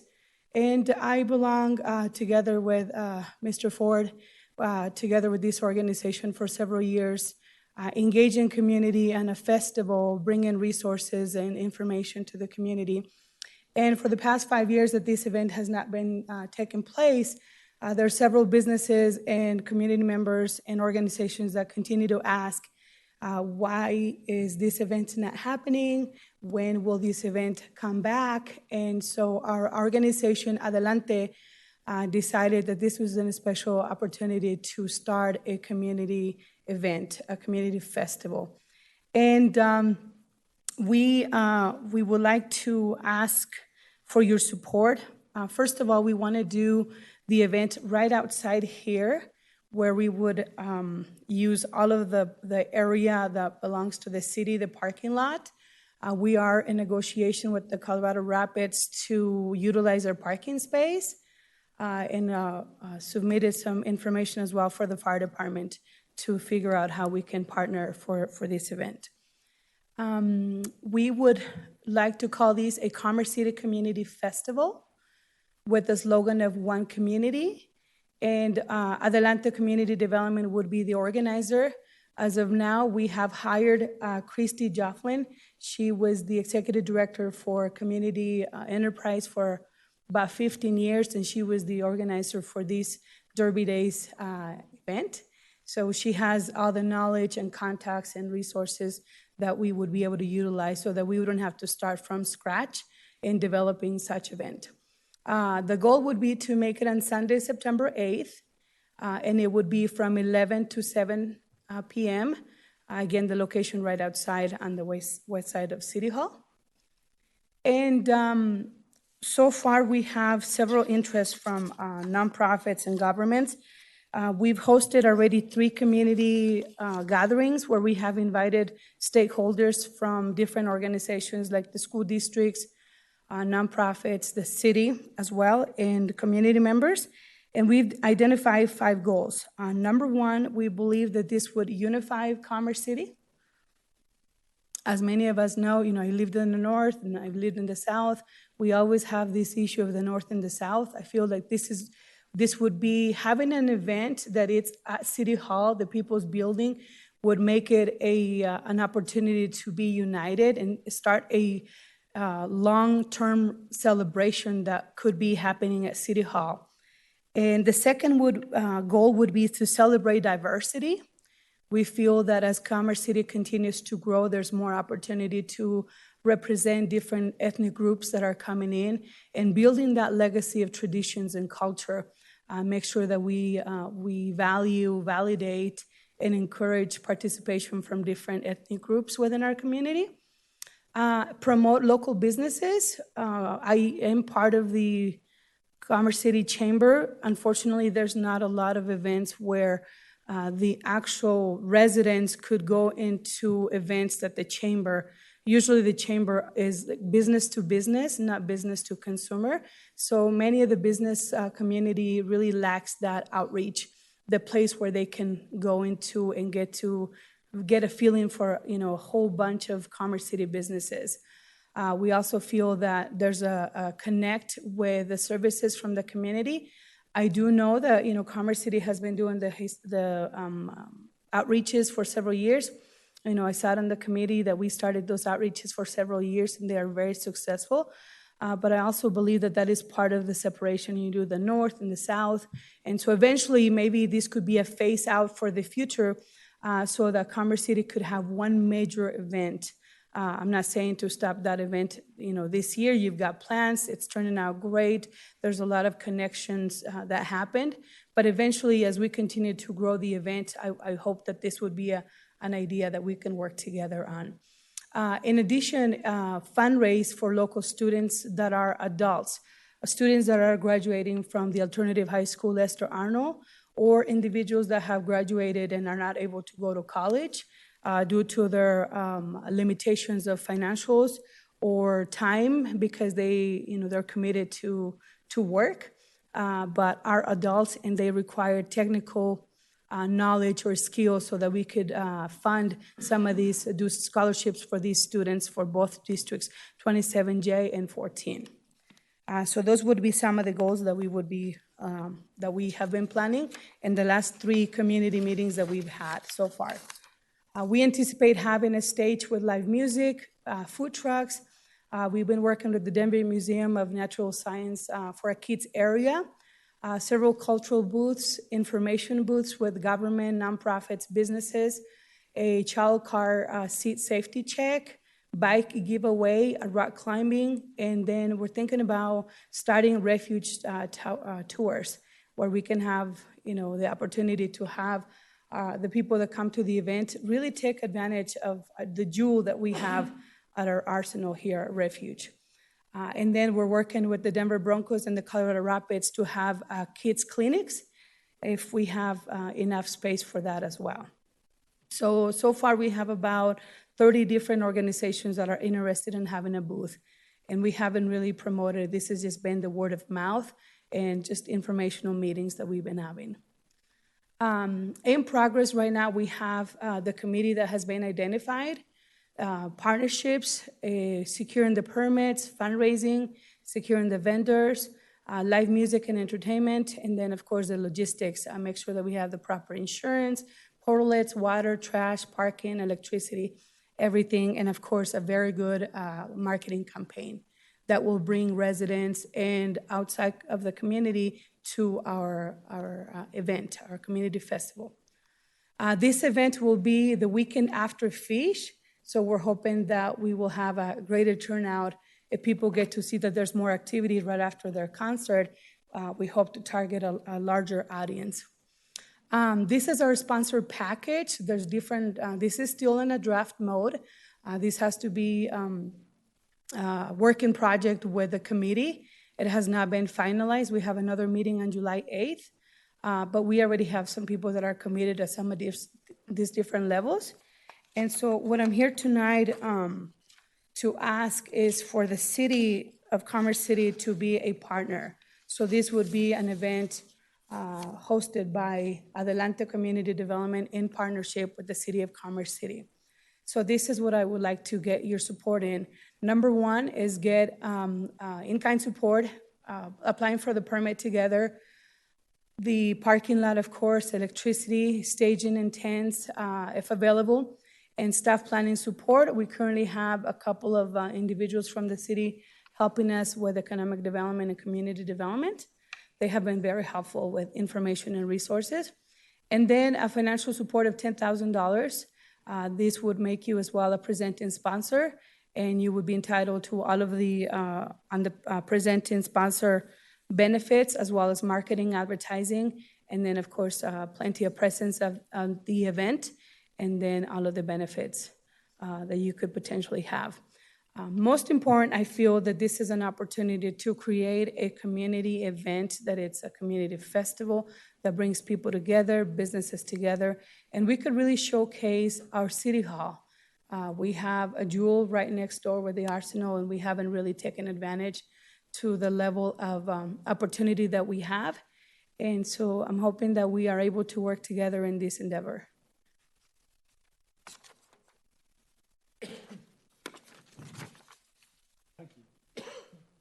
Thank you. Does council have any comments at this time? A couple things that I would mention. First and foremost, I won't allow a motion until we get to the administrative portion of our meeting. So I'd ask you to stick around in case one of the council members would like to make a motion to help, to make a motion to help in whatever way they would structure that motion. A question for staff: what do we spend on our outreaches? Do you have a ballpark figure of what that does cost? Our estimate is about $30,000 per outreach. And I just wanted to see how that was comparative to the 10. Just by way of additional context, we had done a presentation for City Council going back a couple of years now on community events. Council at the time had some questions about our strategies around community events. So we put together some information about the events that the city conducts or sponsors throughout the year. So we updated that the best we could and sent that out to you earlier today, just to provide you some context. Sorry, it's $30,000 for both outreaches, so about $15,000 per outreach. So the first thing that I would say is thank you to Maria. She was critical in helping with the outreaches in their inception. And Derby Days growing up here as a kid, was always put on by the Catholic Church. And there were all kinds of games and carnival type events going on. And then they quit doing it, and Community Enterprise started doing it. And we had some rides and stuff across the street in it's all Derby, but more north in Derby. And serving on that committee, Community Enterprise, with Maria for a long time. She was the president, I was the vice president. And there was always talk about having the opportunity for a beer garden and trying to encourage and get more people out. What I would say, Maria, is not that I have any problems with wanting to help you. I would say that after having multiple discussions with this council, that from right now, it's after the QCF has already made their identification. I would say if this ends up being an annual thing and you want to request that partnership with the city, that the QCF is the proper way to ask for that ongoing commitment, if you will. I want to call on some of my other colleagues. Councilman Guardiola. Thank you. Thank you, Maria, for this presentation, where I think I look at it a little different. Looking at other cities that have this type of event. North Glen has the Food Truck Carnival, 4th of July, Magic Festival, Pirate Festival, all sponsored by the city of North Glen. Thornton has multiple, Brighton has multiple. This is a perfect opportunity that this city council, who sponsors a lot of stuff throughout the year, and I'm one that wants a process, and I've been asking for a process, and we're working on that process. But this is for our residents, by our residents, and it's a festival that I've heard multiple times on this council that how do we bridge that gap from north and south? Because our city staff sometimes has so much things on their plate. Now we have a community organization that wants to take the lead and is asking for some sponsorship money and in kind. To me, this is the perfect opportunity. I don't think QCF is the appropriate. I think as a city, we need to be sponsoring stuff like that that stays in our city. We go to galas for 2,000, 3,000, 1,500 all the time. And they do good stuff, but this is for our residents and bridging that gap. So where I've been asking for that process, I still want that process, but I think this festival will help bridge that gap for our residents. And I just want to thank you for leading it because we're all busy. Thanks. Mr. Douglas. Yes, thank you, Maria, for making the presentation. I know in the past, I think at one time, didn't we have 3 outreaches? One time we had like 5 or 6. We started with like 20. Yeah, it was a lot. Yeah, we had But we only did ice cream, I remember. And so now we have, one in June and then the last one's in August. And I think instead of replacing those and just with one, I think our citizens, because our growth has changed and we're growing, more people have moved into the community, I think they want to see more activity. So I would want to see added benefit, not to add this and decrease others. We're going to come up on our budget retreat soon. And what would that look like being part of our budget? I know that's an ask to wait around because then it would be part of our budget our budget presentation, and how would that fit in? I just went to Thornton Fest, and they have I think they have a fall fest as well, and every year it gets bigger and bigger, and they're at parks. And being here at the city and the parking lot behind us, it's a huge concrete jungle, and September's pretty hot. It'd be nice if, I know we had the event for the police department, National Night Out. We had the pre-National Night Out here, and that concert was great. And then we also, down Pioneer Park. So people love to go to parks because the kids can play around while the adults listen to bands and everything. So I want to keep that in mind here at the city. What could you do? So you'd have to bring activities in for those kids to do pump tracks, There's like the ninja warrior type thing where the kids can go on these opticals and everything. Just to enhance it, being so large, if this end up being that this is what your presentation's on. But I understand where you want to go. My point is, I like to add value because people look forward. They put that in their calendar. We had I think we had an uptick in our numbers this year that we just had last week for attendance. It was great. So Yes. I appreciate that. Thank you. I did apply for Quality Community Foundation, and I got 1,500 for the planning. So I tried.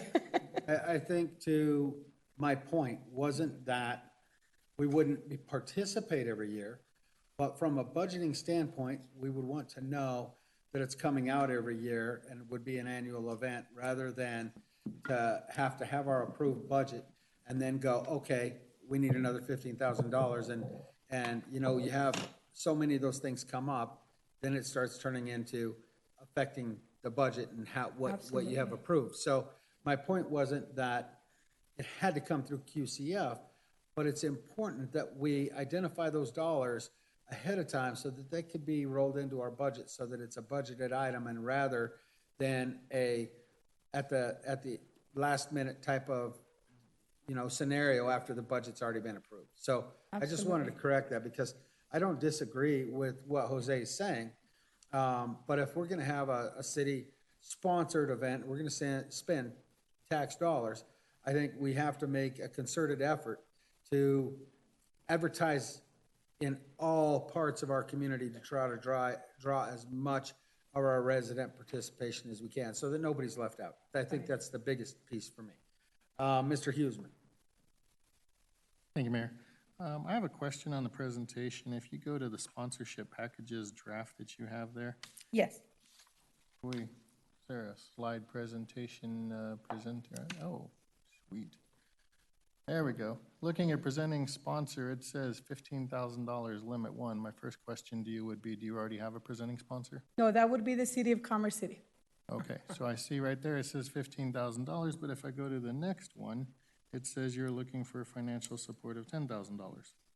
Right, because what Mayor just said. 5,000 in kind. You know, I'm coming in late in the game to ask for money. You know, we started with the committee in February and just continue to grow into really, is this the year that we want to do it? And so coming into late, I feel guilty asking you for $15,000 when the budget has already been planned and approved. But I know that the city has resources that could be offered in kind as part of the sponsorship package. And then the financial resources are definitely needed because, you know, we need to pay for stuff like the portalets, the music, the actual resources that are tangible that need to come in. So in total, it would be $15,000. Okay, so just to get this right, your ask is for $10,000 in monetary donation and $5,000 in in-kind services based on the city staff. Correct. Okay, if the cost associated by the city staff goes over $5,000, then would we deduct from the $10,000? We can negotiate that. We will negotiate. I don't know if we're in the position to negotiate. Or talk, you know, I don't know what the resources are available with the city. I mean, these were some of the stuff that we worked in the past with Community Enterprise Derby Days. You know, things have changed. In the event that the council decides that they don't want to spend $10,000 but are willing to authorize the $5,000 expenditure of in-kind donations, would that make us an Eagle sponsor? No. A presenting sponsor? No, an Eagle sponsor. Oh, yes, I'm sorry. I understood equal sponsor. No, Eagle sponsor. Yes, that would make you an Eagle sponsor. That would make us an Eagle sponsor. Okay, great. You mentioned one of the things you want to do is a stage with live music. What kind of bands, what kind of music would we be looking for this? We already posted on the local social media for Commerce City what kind of local bands we have. There's over 30 different organizations that have already submitted their information. So the committee is going to look at all of the music that is available locally first, and then identified, the opportunity to bring diverse kind of music. So we don't know exactly all of the music. It hasn't been selected, but the committee will have the opportunity to figure out, what is playing, what is fun to bring, and really meets the representation of the community. Okay. I thank you for putting all this together. This is an event that I think would be great for the community. I've been clamoring for stuff like this in the future. I'd even like it to include some events such as like a 5K, 10K fun run and a bicycle ride and things like that that would help also to promote some health and fitness as opposed to just showing up and drinking beer and getting fat. Not that I'm against that, seeing as my current physical condition, but would alcohol be involved here or not? Yes, it will. And thank you for bringing that up. We actually wanted to do a 5K race because with the prior organization that I was serving in Commerce City with the Colorado Trust, we actually had a 5K certified. So that would be on the second phase for the following year. We would be looking into that as well. Or maybe a half marathon around the wildlife loop in the Arsenal. That would be amazing. Wouldn't it? Yes. That's all I have. Thank you, Mayor. And working with the Denver Broncos, they work together with Bud Light, so they are wanting to be one of the sponsors, giving free beer to Adelante, and then Adelante would have, all of the legal structure to provide the alcohol for sale. I have a couple other questions. I think I like the idea. When it comes to having the alcohol, what about security? Is that something?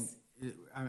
Would it be a private security company, or would we be doing some in-kind with our police department? I don't know how that would work, but I just want to make sure that if there's alcohol and there's kids and Absolutely, that is a make priority. sure The safety is definitely a priority, so we would be looking into, what is best. We don't want to take resources from our current police department, that they're always busy and have things to do, but, if we're able to incorporate that as well, or hire a private company that could do, with major events. Christy definitely have brought that up as well. Yeah, I think that's big, and when you talk about the race, the 5K and stuff, we used to have a 4 on the 4th. Yes. That was a really good event. I hated to see it go. I don't know how many staff members are still around that remember it, but it was a good event. And then I know there was a triathlon event back. Jim Benson used to participate in that. But it would be nice to start seeing more of those activities for our residents, because I truly think that it's activities like that that will help draw from all areas of our community. And so I want everybody to get to know each other and be part of the same community. And we've always struggled this north-south thing. And the only thing I would think is in your planning, I know this year you have it set up and where it would be, but maybe we look at how we can move it around so that we can attract, you have it here this year here, if you can move it a little further north to try to attract more of the north and start helping with some of that blending that needs to happen. But I appreciate your presentation. We'll see what the council, if there's a motion to be had in administrative council business. Very good. Thank you so much for your time. Thank you. Have a good evening. You too. Oh, you have one more question, Mr. Huseman? Go ahead. When do you plan on marketing this and beginning to advertise it? We already have the flyers made on a draft. We just need to get the blessing from the City of Commerce City as a sponsor so that we can have, to be honest, it's a leveraging opportunity. If the vendors know that the City of Commerce City is a sponsor, is a partner, you'll get a lot more attraction. You'll get a lot more support. So I actually emailed them today to Jody, but she wasn't able to put them in because, it was already, the packet had already been sent to you. But we already started with the marketing creation, and we would be ready to turn it in as soon as we get an approval from you. Okay.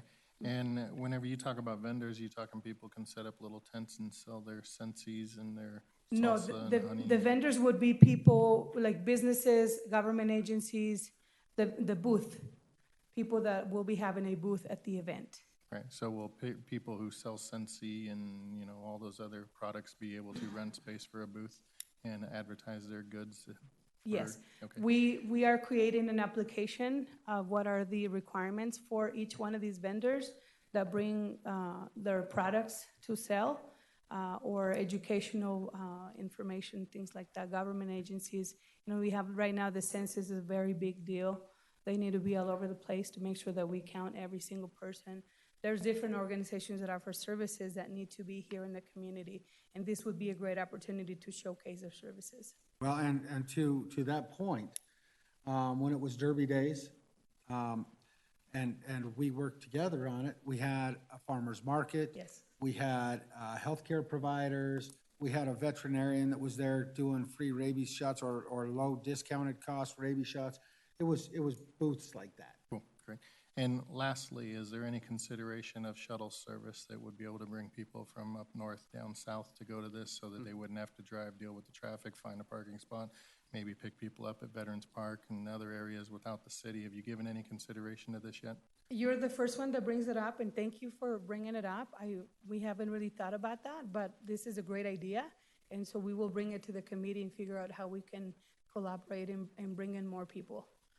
Thank you. That will need, and especially not using so many vehicles. Thank you. Great, thanks, Maria. All right, now that brings us to Administrative Council business, and we're going to start out with Mr. McBroom making his monthly oil and gas update presentation.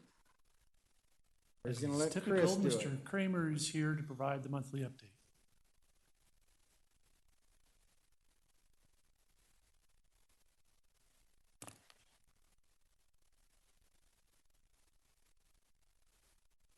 Mr. Mayor, members of council, good evening. This is mid-June, so it is time once again for our monthly oil and gas update. As normal, we usually start off with any updates regarding applications to the city regarding oil and gas permits. Again, same update here as in past months. To date, the city has not received any applications for city oil and gas permits. Since the last monthly presentation, there has been activity on the spacing unit front, but from last week's presentation, this remains unchanged. There were some shuffling and reorganizing of some of the spacing applications from extraction oil and gas, but this is unchanged since the last time you received a weekly update. The Form 2 and Form 2 applications are exactly as presented last month. No changes on that front. The map that you see here, while again, I think there was some slight reorganization from the last monthly update a month ago, from the last, I believe, 2 or 3 weekly updates, this also remains unchanged. From a general update perspective, staff is continuing to have negotiating sessions with the extraction oil and gas company regarding a potential regional operating agreement and associated best management practices. On the focus group front, 2 additional focus group meetings were added for a total of 5 meetings prior to the ending of that on June 26th. The resolution that council passed regarding the focus group gave staff the ability to expand the number of meetings, but it did have a hard stop date of June 26th. Based on the discussions that have occurred thus far in the focus group, a lot of the focus group members, by far a majority of the focus group members, had asked staff if additional sessions could be added. And so as a result, June 5th, this past Wednesday, and June 19th, I guess 2 Wednesdays ago, and then June 19th, this upcoming Wednesday, were added. And then the last meeting will be on June 26th. Eventually, once this group ends, there will be updates to City Council by staff regarding a lot of the discussion points that were had in the focus group. Thus far, from a topic perspective, the focus group has had discussions regarding the codification or creating new regulations based on the best management practices that are attached to the extraction agreement that were discussed at the community meeting in December. Additionally, staff and the focus group have also begun discussing potential zoning and setback issues. At the next staff meeting, there is opportunity to talk about the potential processes that might handle oil and gas permits, as well as enforcement. Those topics have not been broached just quite yet. Staff also attended a second local government meeting regarding the implementation of 181 down at the state. Since the last monthly update, there was also a community meeting regarding a oil and gas impact fee related to transportation. That was at the Bison Ridge Community Recreation Center. And in fact, actually tonight there is a speaker, our consultant, FHU, who will give City Council a presentation regarding that particular impact fee. It is not for action tonight. It is just a preparation or it's just a presentation in preparation for Planning Commission consideration and City Council consideration, which is currently scheduled for July 1st. So staff is available to answer any questions, as well as at some point turn this over to Public Works, Joe Wilson, who will introduce the consultant. Anybody have any questions for Chris at this time? Mr. Huseman? Thank you, Mayor. When I look on the presentation here, I see Great Western is still listed, even though today I received an obscure unsolicited email telling me that they've transferred over everything they're trying to do to extraction. So my question would be, why were our slides not updated with this information to indicate that Great Western is no longer part of this equation? We got the same same email today, and we have not received confirmation from the COGCC that has in fact happened yet. That is only for the Jacobson pad and the spacing unit associated with it, as we understand from that email. As soon as we get confirmation from that, we will absolutely update that. I have no reason to doubt it. I just don't have confirmation. Okay. I'm curious why we didn't know, because whenever I attended the road impact study, I was told by members in the industry that this was taking place. So they have indicated to us they've been working on this for some time, months, in fact. Okay. So even the fact that that was a possibility possibly could have been a good inclusion in this presentation, so that people are aware of what is actually going on, instead of what I don't like is being hit by residents and being told stuff that we're not being presented by staff. I think that sends a bad precedent whenever our residents know more than we do. Just to reiterate Mr. Kramer's comment, it sounds like it's been in the works for quite some time, just waiting to know that that's confirmed, that that deal's closed. Good news is we do these updates monthly, so by the time we do our next monthly update, we'll be able to reflect that officially, assuming we receive that confirmation that their deal closed.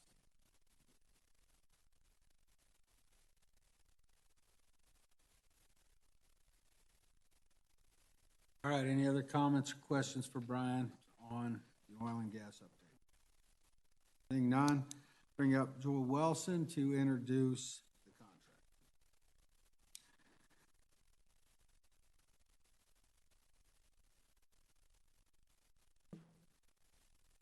Honorable Mayor, and may it please the council, as Chris had alluded to, the city had engaged Felsberg Holt Muhlevig, or FHU, in late 2018 to conduct an oil and gas transportation impact study. Management of that project was joint between Community Development and Public Works. Most specifically and especially, I'd like to thank Mr. Dominic Martinelli for all of his work in making sure that this project proceeded in an orderly and a comprehensive fashion. The study objectives were to estimate the general magnitude of the oil and gas truck traffic per pad and well as identify impacts of oil and gas traffic on Commerce City roads, calculate oil and gas impact fee per pad as well as per well to allow the city to offset impacts on the city road system, and incorporate reductions for any pipelines that may replace truck trips. The purpose of the presentation this evening is to provide City Council with an overview of the study process and methodology, the proposed fee structure, and to receive feedback from City Council on this process. So barring any immediate questions from Council, I'd like to pass off the presentation to Mr. Elliot Solsky from FHU, and he'll guide us through the remainder of this discussion.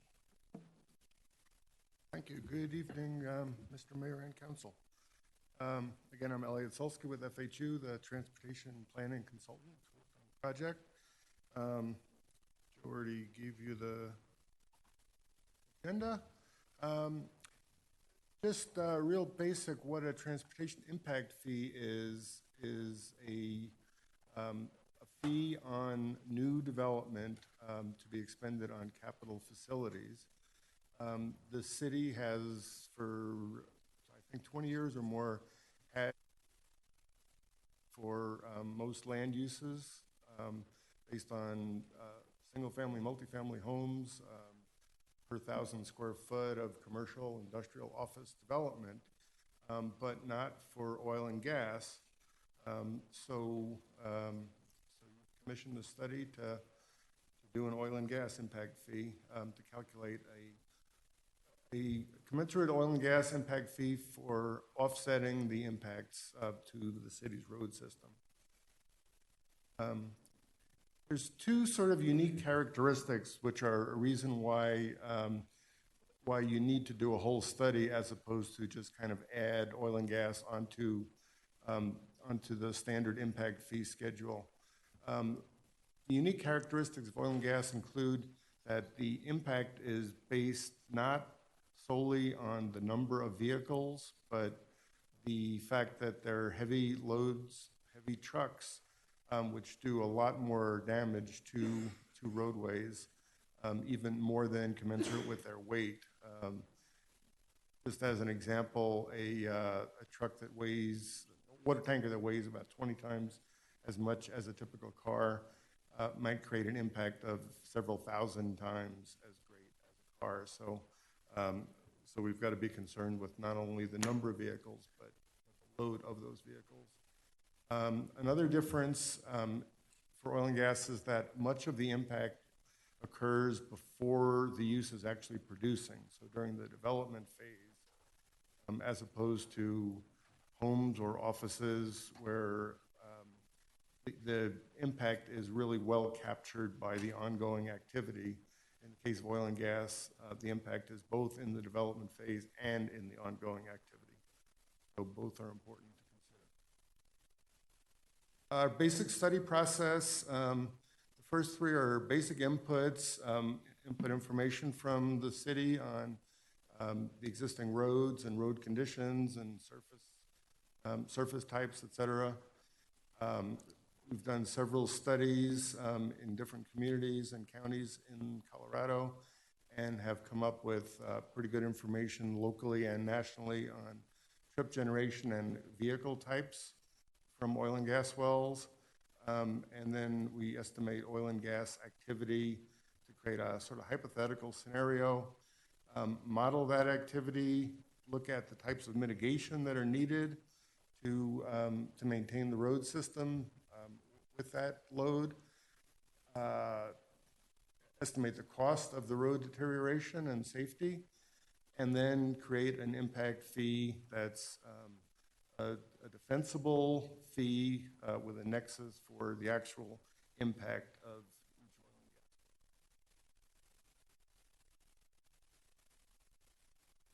gas. So we're not predicting where oil and gas wells might occur, but we are putting sort of hypothetical scenario together of where they might occur spread out throughout the city so that we can analyze the impacts and come up with a reasonable average for a typical well and a typical well pad, and how much traffic, how much load that generates, and what the cost would be.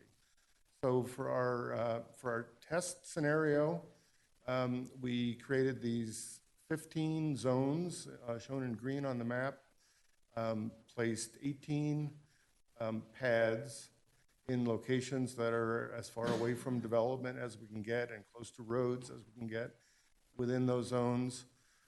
Took an average that we've seen so far with spacing applications of about 23 wells per pad, and modeled all of that activity to come up with our average. Won't go into detail on this, but this is our kind of accumulated knowledge on the numbers of trips that are generated during the development phase and during the production phase of a typical well. The main reason to show this is the second from right column, no pipelines. So if all activities occur by truck, in and out, water in, fresh water in, produced water out, and shipping the product out via truck, the trip generation is close to 50,000 for a 23 well pad over that development phase, 16,000 roughly per year in the production phase. If you have all three of those pipelines for freshwater in, produced water out, and product pipelines, those numbers of trips get cut in less than a third in the development phase and about half for the production phase. So when we come up with fees, we start with a maximum fee if all of the traffic, if all of the functions occur via truck, and then have reductions based on pipelines in lieu of some of those trucks. There are a couple of different components of the fee calculations. The biggest one is the one on top and the two on top. It's that load that reduces the life of the pavement of asphalt and concrete roadways, so that there's additional asphalt overlay needed and a quickening of the need for concrete reconstruction. So that is the bulk of the cost. It's based on, it's ESL-based, which ESL is equivalent single axle load. So that's a function of the load of the trucks, kind of the weight based average cost per pad and well. Bulk of the fee. Smaller elements are the gravel roads. I believe about 10 to 15% of the road system that would be used by the industry potentially is currently gravel, is not paved. So there's some costs associated with enhanced maintenance when you have more truck traffic, and if there's enough trucks, at some point paving of gravel roads becomes and road widening. So this is trip-based. It's not based on the loads, but just the sheer number of trips might cause a need to add lanes to roads, to existing roads, add shoulders for safety if there's more traffic, to allow bicyclists to be outside of heavier traffic. For this component, we thought it was appropriate to use the existing road impact fee and apply the number of trips from the oil and gas to that, to the existing fee schedule that you've got. So there's a certain cost per vehicle mile. We apply that. Oil and gas. So those 5 components together. And so what we've now have to present to you is a recommendation to City Council for a maximum defensible fee. It's not required that when it comes to adoption that you adopt the full defensible fee, but that is the fee that is defensible, is commensurate with the impact. It'll include a fee per pad and a fee per well. So if an application comes in with a pad with 10 wells, it would be a pad fee plus 10 times the well fee. And as I said, we include a full no pipeline fee and then reduced fees for different combinations of the 3 types of pipelines that you might have: freshwater, water disposal, and product. The city may allow operators to conduct independent fee calculations. We've done similar studies for some other jurisdictions, and it's fairly common, with a lot of impact fees, not only oil and gas, to create a typical fee, a defensible fee for the average development, but allow an operator to sort of challenge that fee and say, for example, that they have some unique way that they're going to drill or frack that requires fewer trucks or lighter trucks, that they could produce a study, present it to the city, and the city could accept or not accept the findings. So to get to the final answer of what we calculated as the maximum defensible fee, up on the very top per pad, so not the drilling of the wells, but just developing the pad is kind of a lower expense. It's a couple of week process to pave the pad and roads leading up to it. That's just under $1,000 per pad. The per well fee with no pipelines, so the dashes indicate not pipelines and the X's show with pipelines. So top, no pipelines, fee per well is $21,172. If you go all the way down to the bottom and you had 3 pipelines for all of those activities, the trips are way reduced and the loads are even more reduced. So it would be about 1/10 of the full fee.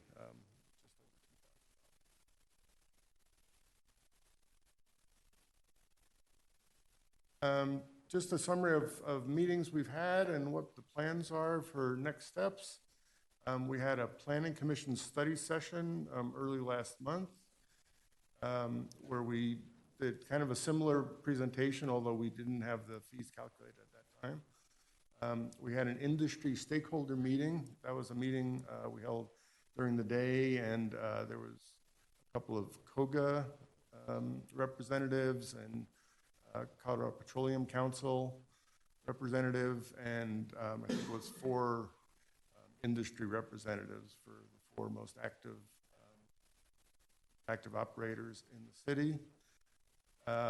We had a public meeting a couple of weeks ago where I think about 20 or 25 people came and asked questions about the process. We've developed a draft final report that's in your packet, I believe. City Council study session today, and then tomorrow, Planning Commission recommendation, I guess. We're going to ask them for a recommendation, bring to council for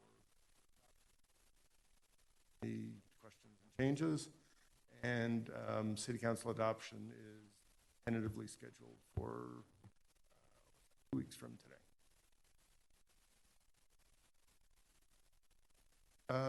So questions about the study? Is the project on the right path? One particular thing we wanted to call attention to is the independent fee calculation, since that's something that the city has not done necessarily with impact fees in the past. That makes sense. And open up to questions. All right, questions from the council. Mr. Hurst. Can I ask what the assumed weight for the gross vehicle weight and per axle weight was in the study? So for each truck that you were measuring, what was the assumed gross vehicle weight of that truck? We've got assumptions. I don't have any of those off the top of my head. Okay, because legal weight on the interstate's 80,000 pounds. Legal weight on the secondary is 85,000 pounds. Are we assuming that we are talking about every truck being overweight? And the reason I ask is because we also have oversized and overweight permits. And so one of my questions would be, would the city be asking for, in addition to the oversized overweight permits, this as well? Or would, once you pay this use fee, would you not be required to pay the oversized overweight permit fee? That's just a question that we would need to answer moving forward. The other thing I would like to call to attention is the state of The state requires oversized, overweight fees for a statewide route. At 200,000 to 500,000, that permit fee is $400. And for anything over 500,000 up to 5 million pounds, and trust me, we permit up to 2 million pounds frequently, it's $800 per trip. And so we can calculate how much that would cost, but essentially that's the numbers that we're up against, and that's the numbers they're going to be paying just to get into the city if they're coming from outside the city. So there's additional impact fees that will be placed on companies outside of our city as well. Any other questions from council? Seeing none. Thank you for your presentation.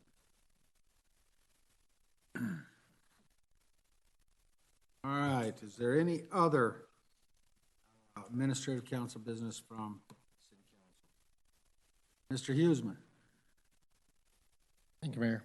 I'd like to start with, Colorado has a law that says that a motor vehicle that is overtaking an individual on a bicycle must give 3 feet passage while doing that.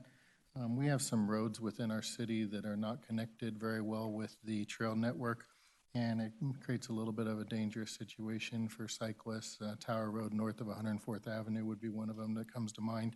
120th Avenue, places where there isn't much of a shoulder out there and vehicles don't give the proper right-of-way based on Colorado law. So I'd like to make a motion that the staff explore installation of signs reminding motorists that there is a 3-foot law within the state of Colorado that motorists are supposed to give a cyclist upon overtaking them.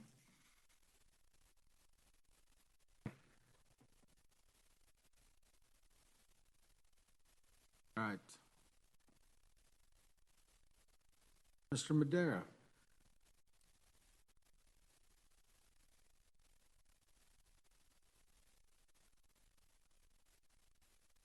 Go ahead. Oh, go ahead. Mr. Huseman did make a motion. I'll second that motion. 'Cause I know, I'm looking at my list. That's Oh. just was the next name.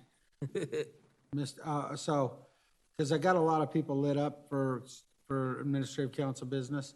Guardiola. I'll second that motion. I have a motion and a second. All those in favor signify by saying aye. Aye. Opposed, say nay.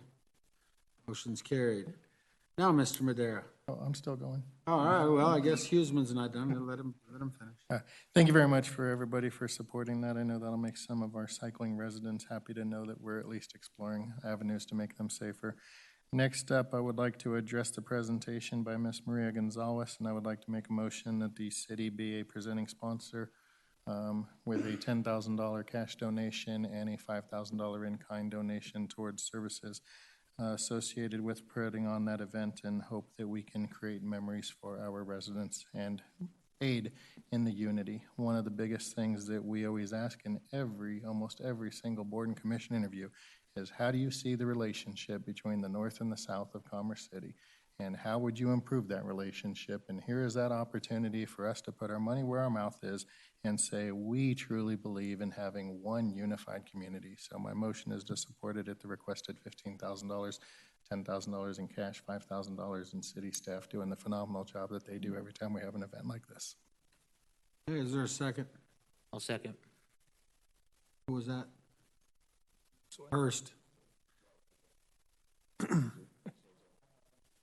I know, yeah, I can't tell who wants to do what, because I'll second that. Jose spoke up, so Guardiola's the second. I have to keep it straight with the clerk, that's why I have to ask. I'm hearing people shout out. So I have a motion and a second to be a presenting sponsor for the event that was presented to us for the Commerce City Community Festival. $10,000 financial and $5,000 in kind. Is there discussion? Mr. Teeter. Yes, thank you, Mr. Mayor. Again, this is another one of these things that gets brought up in the middle of the year or 3/4 of the year that we have to sit and make a decision on. Like you described earlier, this is this is starting out at $15,000 right now, and we still haven't even determined whether our policemen are involved or anything else. So I think that I'd like to see this turned over to a budgeted item. Anyone else have discussion? Seeing none, I have a motion and a second. All those in favor signify by saying aye. Aye. Opposed, say nay. Nay. All right, for the record, 8 aye, 1 nay. Motion's carried. All right. Oh, you're welcome. Guardiola. Thank you. I'd just like to bring up another administrative thing. We have a pit bull ban study session coming up July 8th, I believe. And I was going to ask Mr. Huseman if he would make a motion to delay that. The group from Adams City High School who did the research project and who's doing a lot of the work on this are students that got selected to go to a conference in Baltimore for a legislative conference. So she asked me, I was at a conference this week and asked if she gets back on the 23rd, I believe, of July. So anytime after July, she would love to attend that study session because she's done some work. Mr. Huseman? So when I made that motion, I didn't assign a date to it. So scheduling, does that require a motion in order to change the date, or can you just move the schedule to August without that having to be an official motion? We weren't entirely sure what the council expectation was for when we would bring that forward. It is on the schedule for July 8th. Does council have anybody have an opinion about when you'd like us to bring it back, or just the next available date after July 22nd? When I talked to her, anytime in August would work. So anytime after that. I'm not sure a motion's necessary as long as council doesn't, nobody objects to us shifting it. Does anybody object to having that date changed? Seeing none, staff can move that date to an acceptable time. Mr. Hurst. Mr. Hurst? All right, no problem. Mr. Douglas? Yes, administrative council business. Just to follow up, last year this council approved electric charging station as far as getting funds from the state. And where are we at with that process as far as design or location? Why don't we collect an update and send it back out to council and a future city manager update? We'll check the status. Okay. And then I know we're doing some updates to our traffic signals along Highway 2. And there was quite a disruption this weekend because of some intersections with the turning arrows were not functioning correctly. Where were we at with that? I know you said that the controllers were put in, are in the process of being put in.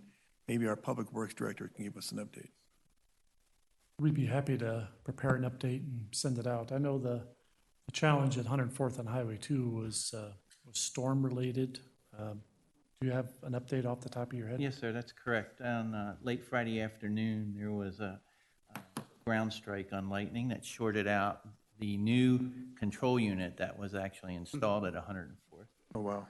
And so late that evening, WL replaced it with an alternate control unit, which was a previous version, which did not have all the control functionality of the new one.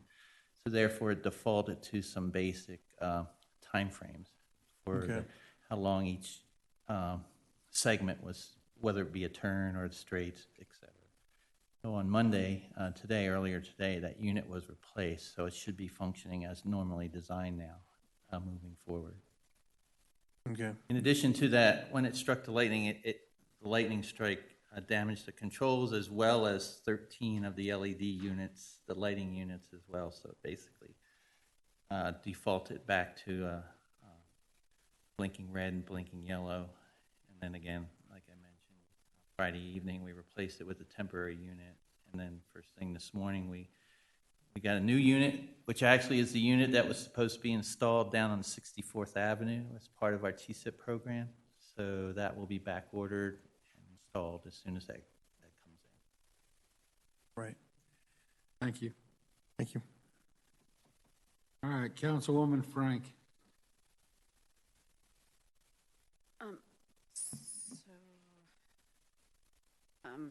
In order to give better feedback and set, our expectations more frequently to our city manager, Brian McBroom, I think it's unfair that we do those evaluations once a year. So, I would like an opportunity to give him feedback on a more regular basis. And per his agreement, we're supposed to be reviewing him, or at least sitting down with our deputy city manager semi-annually. So I would like to make a motion to direct the city attorney to prepare a revision to Council Policy 2 to establish a biannual evaluation for the city manager consistent with his current agreement. Is there a second? Huseman? I'll second that. I have a motion and a second to evaluate the city manager on a biannual basis, semi-annual. Is there any discussion? Guardiola. Yeah, I just wanted to see, and I know me and Frank have talked about this, but I'd like to run it through the evaluation committee, because I think it's necessary. But I think they should pick this up first and then bring it to council. And I know we haven't had a meeting in a while, the subcommittee, it's been quite some time, but I don't know if that's something you want to do, Nicole. Either way, I support having a biannual evaluation. That would, if that's something you're requesting, it would require a subsequent amendment to her motion. I'll leave it up to you if you want to. Either way, I'll support. Yeah, I'm fine with that amendment. So you want to restate your motion? So I would like to motion to direct the city attorney, well, I still want that motion to go through, but I would like it to go through the evaluation committee more so for feedback and how to actually set up the expectations. I recommend that your motion be to schedule a evaluation committee meeting to discuss directions to the city attorney for the biannual or so however you do it. I'm just trying to give you some suggestions so you can get both in one. Amend my motion that we bring this up to the evaluation committee to go through first the process on how to do this, and then we will bring it up to city council. All right, I have a motion, an amended motion. Is that acceptable to the second? That's you, Benjamin. Imagine that. I actually preferred the original motion. I understand the desire to have the evaluation committee involved in this, but I think that the evaluation committee portion of that could be implementation in how to go about that. But the actual drafting of the council policy change should be done before it goes to the committee. That way they have the policy to work with while creating their decision. So I would request that the motion be the original motion, that the city attorney present a change to the council policy. Once that council policy is changed and possibly approved by the city council, at that point in time, request a meeting by the administrator, by the committee, evaluation committee, to figure out how to implement this in the best manner possible. That was the direction I was wanting to go. All right, so Mayor Ford. Here's what I would recommend, though, because he has to withdraw his motion if he's not seconding the motion that's on the floor. So Sweet. I'm going to go to the city attorney because this is turning into.